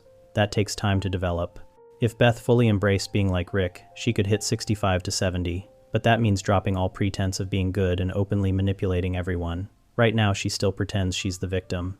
The day she stops pretending and owns being manipulative is when she becomes really scary. Time to wrap up Beth's rating and explain why she sits at 56 out of 100. Beth's at 56, which puts her solidly in the enhanced human range. That's the 41 to 60 tier, where you're way above normal people, but you're not superhuman yet. She's the second most powerful family member after Rick, and there's good reasons for that. The medical expertise is huge. Beth's a horse surgeon, which means she's got years of education and professional training. She understands anatomy, can perform complex surgeries, has steady hands and spatial awareness. That's not common. Most people can't cut open a living thing and fix it without killing it. Beth does that for a living. The inherited intelligence from Rick pushes her way up too. She's got his genes, which means she's naturally smarter than most people. She figured out alien tech immediately in Mort. She understands Rick's equipment without much explanation. She can pilot spacecraft and use weapons she's never seen before. That genetic advantage matters. Her psychological manipulation adds points too. Beth can emotionally control the people around her. She knows exactly what to say to make Jerry feel worthless or to make her kids feel guilty. That's a power most people don't have or don't use. Beth uses it constantly. But here's the thing. Beth's not using her full potential. She's at 56, when she could be at 65 to 70 if she really tried. The gap between where she is and where she could be is all about choices. Beth chose to marry Jerry at 17. That decision locked her into a normal life. She chose to be a horse surgeon instead of pursuing human medicine or working with Rick. She chose to drink wine and suppress her problems instead of dealing with them. Every choice she made was about staying safe and normal instead of taking risks. Space Beth proves what's possible. Space Beth left Earth and became a galaxy-wide rebel leader. She's got her own ship, her own organization, cybernetic enhancements, and she's listed as Most Wanted by the Federation. That version of Beth is probably operating around 60 to 65. Same genes, same starting point, different choices. The difference between Earth Beth at 56 and Space Beth at 60 to 65 is commitment. Space Beth fully embraced Rick's lifestyle. She uses violence without hesitation, commands respect through force, and doesn't care about normal society's rules. Earth Beth still pretends to be a regular mom and wife. That pretending limits her. If Earth Beth dropped the act and went full Rick mode, she'd jump up fast, stop drinking to cope, and start drinking for fun. Stop pretending she cares about Jerry's feelings. Stop holding back her intelligence to make other people comfortable. Just be the genius sociopath she actually is. That's the 65 to 70 version. But she won't do it. Beth's too scared of being alone. She needs Jerry and the kids to validate her choice to stay on Earth. If she admitted she could leave any time and chose not to, she'd have to face that she's wasting her potential. Easier to blame Jerry and play the victim. The 18-point gap between Beth at 56 and Summer at 38 makes sense when you break it down. Beth's got medical training. That's years of education Summer doesn't have. Beth's got more life experience dealing with Rick's tech and adventures. Beth's better at psychological manipulation because she's been doing it longer. Summer's catching up fast, but she's still learning. The 14-point gap between Beth and Morty at 42 is smaller. That's interesting. Morty's field experience from going on more adventures is closing the gap with Beth's formal training. Give Morty a few more years, and he might pass Beth if she doesn't develop her skills. Compare Beth to Jerry at 18. That's a 38-point gap. Beth is more than twice as powerful as Jerry. That gap shows how useless Jerry is, and how capable Beth could be if she tried. Jerry's at 18 because he's barely functional. Beth's at 56 because she's actually competent when she wants to be. Rick's at 94, which puts him 38 points above Beth. That's the same gap as Beth to Jerry. Rick is as far above Beth as Beth is above Jerry. That really shows the scale. Beth seems powerful compared to normal people, but she's nothing compared to Rick. That must hurt for Beth, knowing she inherited his intelligence but will never reach his level. Beth's weaknesses hold her back. The alcoholism clouds her judgment and wastes her potential. The emotional dependence on Rick makes her predictable. The need for Jerry's validation limits what she'll do. The guilt about her kids stops her from fully committing to being selfish. All these weaknesses are choices she's making. Remove those weaknesses, and Beth jumps to 65 to 70 easily. Keep making those choices, and she stays at 56 forever. Maybe that's fine. Maybe 56 is enough for a horse surgeon living in the suburbs. But it's definitely not enough for Rick's daughter, and Beth knows it. That knowledge is probably why she drinks so much. The rating reflects who Beth is right now: capable but limited, smart but scared, powerful but held back by her own choices. Space Beth shows the ceiling. Earth Beth shows what happens when you choose safety over potential. Both are valid, but only one is living up to what they could be. Now let's talk about how powerful Jerry is, but subscribe to our channel for more videos like these. Jerry. Section 1. Survival through incompetence. Now we get to Jerry. Jerry's the weakest member of the family by far, but here's the weird thing: he's still alive. Jerry survives stuff that should kill him, and it's because he's too pathetic for anyone to take seriously. M. Night Shame Aliens shows this perfectly. The episode starts with Rick and Morty getting breakfast. They walk outside and suddenly everything's slightly off. The colors are wrong, people are acting weird, Jerry's got a job he's excited about. That last part tips Rick off immediately. Jerry being successful at anything is impossible, so they must be in a simulation. That's brutal but accurate. Turns out aliens called Zagarians trapped them in a simulation to steal Rick's dark matter formula. The whole world around them is fake, designed to make Rick feel comfortable enough to give up his secrets. Rick figures it out fast because nothing adds up. Jerry's in a simulation too, but he doesn't know it. He thinks he's going to work at his advertising agency. He's excited because he came up with a slogan, "Hungry for apples?" He thinks it's original and brilliant. Everyone at his fake job loves it. They're clapping, cheering, telling him he's a genius. Jerry's eating it up. He finally feels successful and valued. The simulation is feeding him exactly what he wants. Here's the thing though, the simulation is too good to Jerry. Real life would never treat Jerry this well. The aliens programmed the simulation to be believable, but they made Jerry successful, which breaks the illusion for anyone paying attention. Rick's in his own simulation, trying to figure out what's happening. He realizes he's in a simulation within a simulation. The Zagarians are really committed to this plan. They've got layers of fake realities designed to confuse Rick. Jerry's still at his fake job, having the best day of his life. His boss is praising him. His coworkers respect him. His slogan is going to run nationally. Everything's perfect. Then, the simulation starts glitching. Jerry notices small things going wrong. People repeat phrases. The office looks weird. But Jerry doesn't think, this is a simulation. He thinks, this is still my great day at work. Rick eventually breaks out of all the simulation layers by being smarter than the aliens. The Zagarians are frustrated because their elaborate plan failed. Rick mocks them for trying. Jerry's simulation collapses too. He realizes nothing was real. His job, his success, his respect from coworkers all fake. He's devastated. Back to being regular Jerry who nobody values.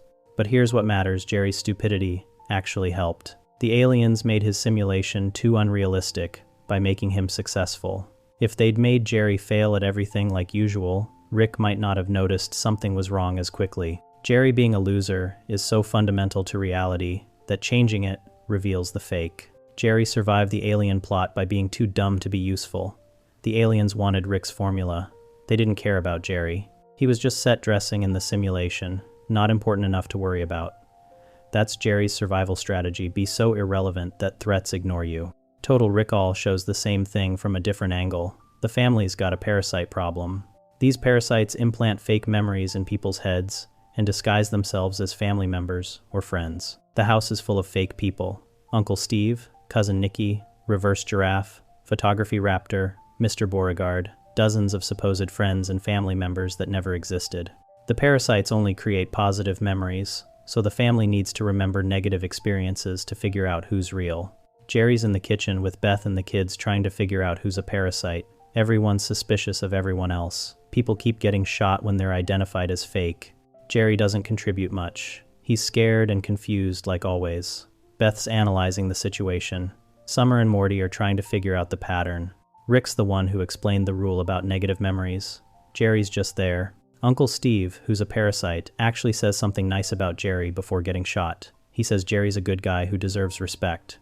That's how you know Uncle Steve's fake, because nobody actually thinks that about Jerry. The parasites are creating chaos. People are shooting each other. The family's trapped in the house. It's life or death, and Jerry's contributing nothing to the solution. He's not smart enough to figure out the pattern. He's not brave enough to take charge. He's just surviving by being in the room. But Jerry makes it through. By the end, the real family members are identified, and all the parasites are dead. Jerry didn't save anyone or solve anything. He just didn't get killed. That's success for Jerry. Think about it, the parasites can target anyone. They can create memories and manipulate people. They're legitimately dangerous. But they never specifically target Jerry in a meaningful way. He's not important enough to focus on. Taking down Rick or Beth would matter. Taking down Jerry, what's the point? Jerry's incompetence is like camouflage. Predators hunt dangerous or valuable prey. Jerry's neither. He's not smart enough to be a threat, and not capable enough to be worth manipulating. He survives by being beneath notice. This happens constantly in the show. Aliens attack the family, they go after Rick. Threats emerge, they target the people who matter. Jerry's usually just there, not important enough to worry about. That accidental invisibility keeps him alive. The luck factor is insane too. Jerry should die constantly based on the situations he's in. He gets caught up in Rick's adventures, faces cosmic threats, deals with aliens and monsters. Normal people die from this stuff. Jerry doesn't, somehow. In M. Night Shame Aliens, he could have been killed by the aliens. They had him in a simulation and could have done anything, but they didn't care enough about Jerry to bother. He was irrelevant to their plan. In Total Recall, he could have been shot during the chaos. Everyone's paranoid and trigger happy, but Jerry didn't do anything threatening or suspicious enough to get shot. He just existed in the background until it was over. That's Jerry's power survival, through being forgettable. Most people's survival instinct is about being smart, strong, or fast. Jerry's survival instinct is being so unremarkable that danger overlooks him. There's something else too. Jerry's too stupid to be manipulated by certain things. The Zagarion's simulation worked on Rick because Rick's smart enough to analyze it. Jerry didn't even question his fake reality because he's used to not understanding things. His low intelligence made him harder to trick in a weird way. Think about trying to manipulate someone like Jerry. You can't appeal to his intelligence because he doesn't have much. You can't threaten him with complex consequences because he won't understand them. You can't trick him with elaborate plans because he won't follow the logic. Jerry's too simple to manipulate with anything except his basic emotions. The parasites in Total Recall relied on people remembering them and caring about them. Jerry barely remembers his own real family members' birthdays. His bad memory and low emotional investment actually protected him somewhat. He was less attached to the fake people because he's barely attached to anything. Most people would be dead. Jerry keeps going. That takes something, even if it's just luck and being too pathetic to kill. He survives simulations, parasite invasions, alien attacks, and family dysfunction. Jerry's survival through incompetence isn't a strategy he chose. It's just what happens when you're too useless to be worth killing. But it works. Somehow. Jerry's still alive after everything the show puts him through. That counts for something, even if it's pathetic. Moving on to Jerry's occasional flashes of competence. Jerry's usually helpless, but every once in a while, he surprises everyone by actually doing something effective. Rick Potion #9 is probably Jerry's biggest moment in the entire show. The episode starts with Morty asking Rick for a love potion to use on Jessica at the school dance. Rick makes one using Vole DNA, but it backfires when Jessica has the flu. The potion spreads through the whole school, then the whole world.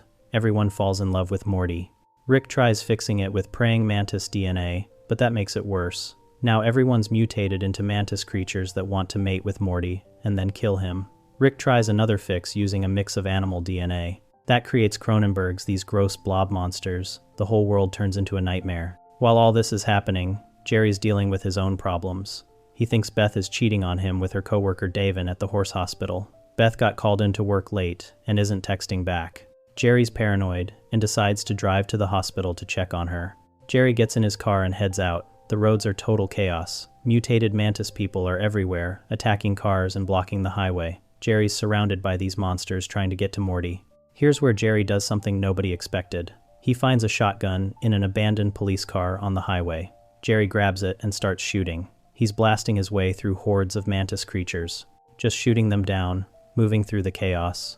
Jerry makes it to the hospital where Beth works. His clothes are torn up from fighting through monsters. He's covered in blood and dirt. He looks like he's been through a war. Honestly, it's kinda badass. Inside the hospital, Beth and Davin just finished surgery. Davin starts hitting on Beth and trying to make a move. Then Davin gets infected by the mantis virus. He transforms into one of those creatures and attacks Beth, demanding she take him to Morty. Jerry kicks open the door. The lights come on, and there he is, clothes ripped, holding a crowbar. Davin says, "You're not Morty." Jerry responds, "No, I'm Mr. Crowbar, and this is my friend, who is also a crowbar." Davin says, "That's stupid." Jerry beats him to death with the crowbar while saying, "Yeah? Well, look where being smart got you." Just destroys this mutant creature attacking his wife. Beth's shocked. She says, "Jerry, thank God." Jerry responds with, "God? God's turning people into insect monsters, Beth. I'm the one beating them to death. Thank me." Beth thanks him, and they get back together right there. This is huge for Jerry. He fought through a monster apocalypse, found weapons, killed multiple threats, and saved his wife. That takes actual courage. Jerry's normally scared of everything. Here he's shooting monsters and beating them with crowbars like it's nothing. Later, Jerry and Beth escape in their car. They modified it with sharp objects and armor. They're driving through hordes of Cronenbergs together. Beth's using a shotgun. Jerry's helping fight. They work as a team. At one point, Jerry says, "I wish that shotgun was my penis." Beth responds, "If it were, you could call me Ernest Hemingway." Jerry doesn't get the reference, but says, "I don't get it, and I don't need to." They're flirting while killing monsters. Their marriage actually works for once. They find Summer, and the three of them survive together. By the end credits, Jerry, Beth, and Summer are the only humans left in the Cronenberg dimension. They're living out of an armored van, hunting Cronenbergs for food, acting out movies from memory for entertainment. Beth even says she's finally happy now that Rick and Morty are gone. Jerry and Beth's relationship is stronger than ever. They're surviving a post-apocalyptic wasteland together and doing fine. This episode shows Jerry can be competent when it matters. When his wife's in danger and the world's ending, Jerry steps up. He kills monsters, protects his family, and survives impossible situations. Yeah, it takes a literal apocalypse to bring it out of him, but it's there. The competence doesn't last, though. Once Rick and Morty escape to a different dimension and leave that Jerry behind, our Jerry goes back to being useless. That version of Jerry became a badass survivor. Our Jerry went back to being scared of everything. These moments are rare outliers. Jerry's normal state is still helpless and pathetic, but episodes like this prove he's got survival instincts buried somewhere deep down. When pushed to absolute extremes, when his wife's life is on the line and society has collapsed, Jerry can fight. The problem is, Jerry only rises to the occasion during world-ending disasters. Normal stuff like keeping a job or earning respect, Jerry fails constantly. Apocalyptic nightmare with mutant monsters, Jerry finds a shotgun and starts blasting. It's weird how backwards that is. That's Jerry's thing. He can be surprisingly effective in the worst possible situations, but completely useless in normal life. He's got courage buried under all the insecurity. It just takes the end of the world to bring it out. The episode also shows Jerry's got decent aim with guns and can use weapons. He used that crowbar well enough to kill a mutant creature. He got through chaos to reach his wife. Those are real skills normal Jerry never shows. Jerry's jealousy and paranoia drove him to check on Beth, which accidentally put him in position to save her. His worst traits led to his best moment. Without being insecure about Davin, Jerry wouldn't have been there when Beth needed him. That's pretty ironic. Still, these competent moments don't change Jerry's overall power level. One good episode doesn't make him strong. It just proves he's not completely helpless. Under extreme pressure, with everything on the line, Jerry can occasionally surprise people. But occasionally is the key word. Jerry's competence is inconsistent. You can't count on him. Most of the time, he's still the weakest link. These rare moments just show there's slightly more to Jerry than pure uselessness.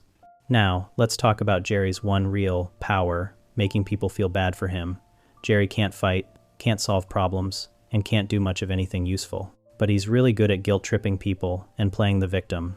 Childrick of Mort shows this perfectly. The episode starts with the family on a camping trip. Summer and Morty are pissed because they're missing spring break. Summer's friend is having a drug party, and she's stuck in the woods with her family instead. Jerry forced this trip on everyone. He's acting like camping is this important life skill they all need. He's going on about leveling up with a bong rip of nature, and how this is good for them. The kids clearly don't want to be there, but Jerry pushed it anyway. Then Rick gets a call from Gaia, a literal planet he apparently had sex with. She says she's pregnant, and the kids might be Rick's. Jerry immediately uses this to make himself look better.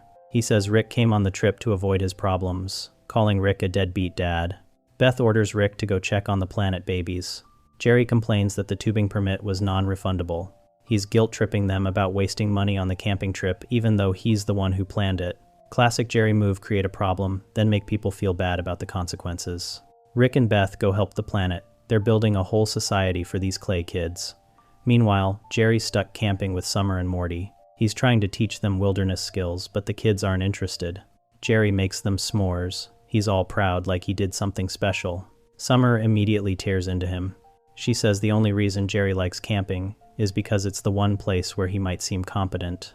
She calls him out for forcing them into the middle of nowhere, just to level the playing field. Summer says Jerry's moving the bar so low that he might actually seem worth something. That's brutal but also accurate. Jerry can't compete with Rick's adventures, or even normal modern life.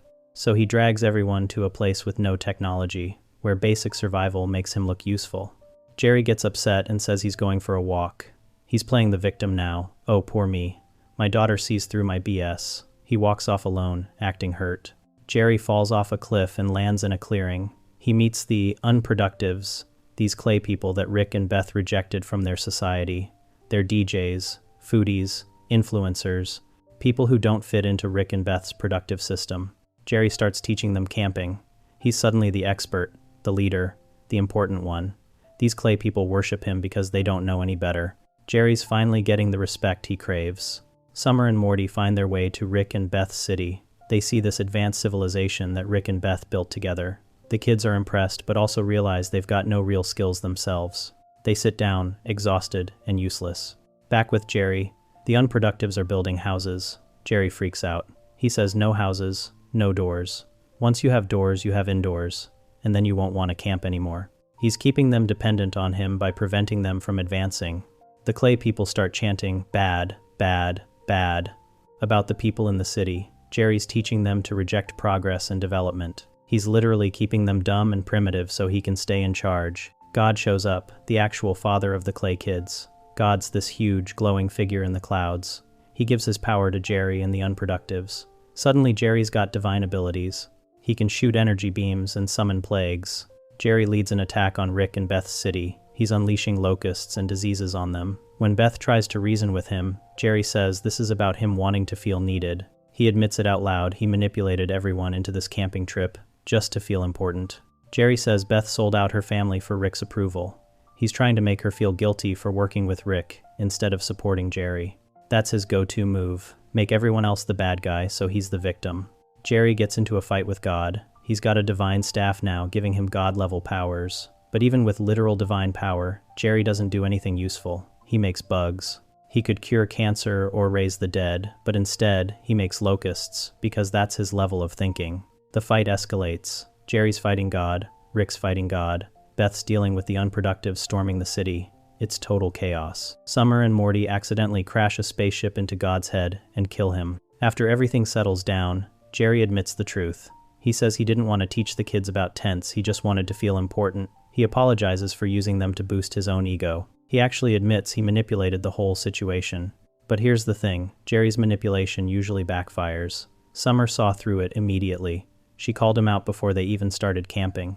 His guilt tripping doesn't work on people who aren't already sympathetic to him. The only person Jerry can really manipulate is Beth, and that's because their relationship is codependent and toxic. Beth feels guilty about not loving Jerry enough, so Jerry exploits that guilt. He makes her feel responsible for his happiness. Throughout the episode, Jerry uses phrases like, "Maybe if you stopped whining," and "you might actually learn something." He's being passive-aggressive, acting like he's helping when really he's just making himself feel superior. When Summer destroys him with that speech about leveling the playing field, Jerry doesn't argue. He just walks away, acting hurt.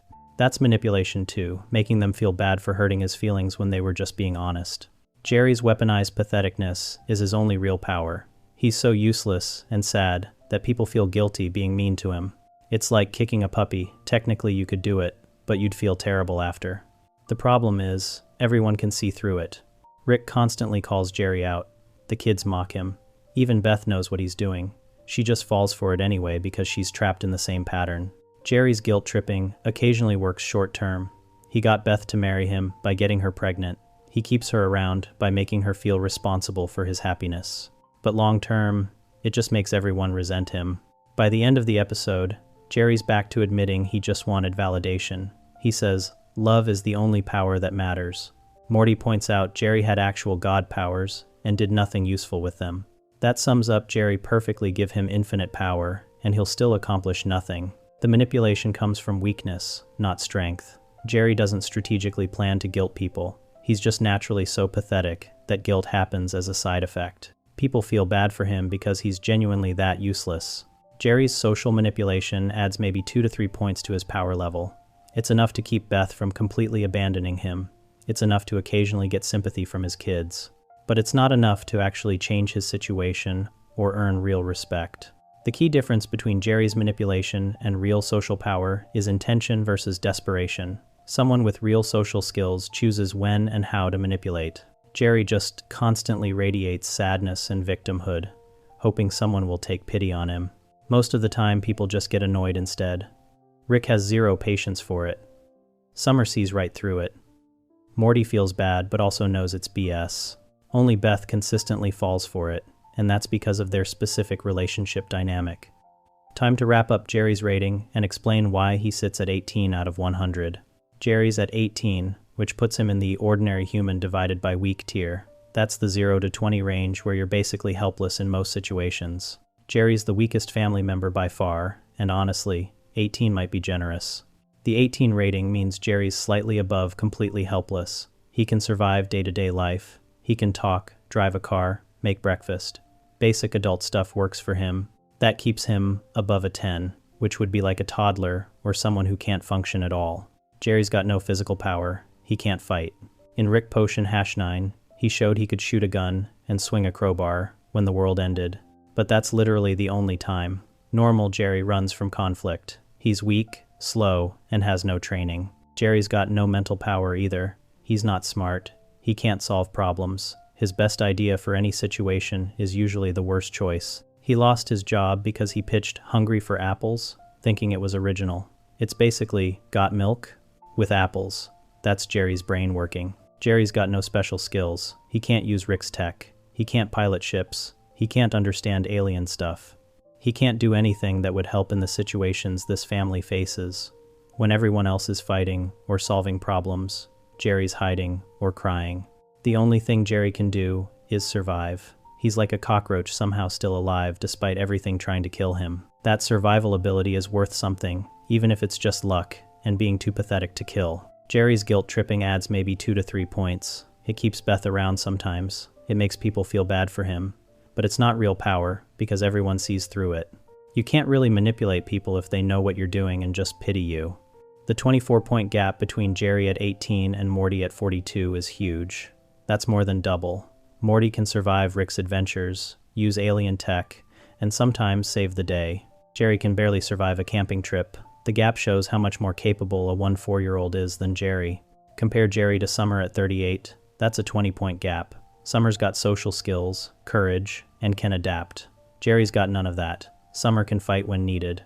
Jerry runs and hides. Summer can manipulate people well. Jerry's manipulation is obvious and sad. The gap between Jerry and Beth is 38 points. Beth's at 56. That's more than triple Jerry's rating. Beth's a surgeon with Rick's genes and can use advanced tech. Jerry can barely use a phone without messing up. Beth can kill aliens with precision. Jerry can barely kill his own self-doubt. Rick's at 94, which puts him 76 points above Jerry. Rick can destroy governments and create universes. Jerry can barely keep a job at a marketing firm. The gap is so big, it's almost pointless to compare them. Jerry's in the 0 to 20 tier with toddlers, really old people, and people who are actively dying. That's his peer group power-wise. Yeah, that sounds harsh, but it's true based on the show. Jerry's weaknesses are everything. He's physically weak, mentally slow, emotionally fragile, and socially awkward. He's got no special abilities, no training, no natural talents. He's just a guy who peaked in high school and has been going downhill ever since. Jerry's only strength is not dying. In a show where people die constantly, Jerry keeps surviving. That's worth something. Not much, but something. He survived the Cronenberg apocalypse. He survived the decoy massacre. He survived camping with his kids. He's still here, despite the universe constantly trying to kill him. The 18 rating is pretty fair. Jerry deserves to be in the bottom tier. He's the weakest family member in every way. But 18 says he's not at absolute 0. He's working enough to be a character instead of just a corpse. If Jerry was at 10, he'd be completely unable to survive anything. If he was at 5, he'd be in a coma. At 18, he's weak but mobile, pathetic but present, useless but alive. That's Jerry's whole thing. Jerry's rating will probably never go up. He's not learning new skills. He's not getting stronger or smarter. He's just Jerry, and Jerry's been the same since episode 1. Every season proves again that he's the weakest link. Some people might say Jerry should be lower. After all, he makes situations worse. He almost got the family killed multiple times. He released Mr. Frundles and destroyed an entire dimension. Maybe someone who causes that much damage should be rated lower than 18. But the rating isn't about damage caused, it's about what you can do. Jerry at his absolute best, with perfect conditions, might hit 20 to 22. Jerry at his worst is probably around 15. He averages out to 18. That feels right. The family power structure is clear. Rick at 94 is untouchable.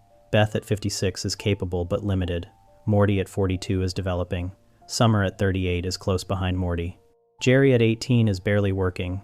That 76-point spread from top to bottom shows how messed up this family is. Jerry represents the normal human in this show. He's what regular people are compared to Rick's adventures. And regular people are basically ants. They survive if they're lucky and stay out of the way.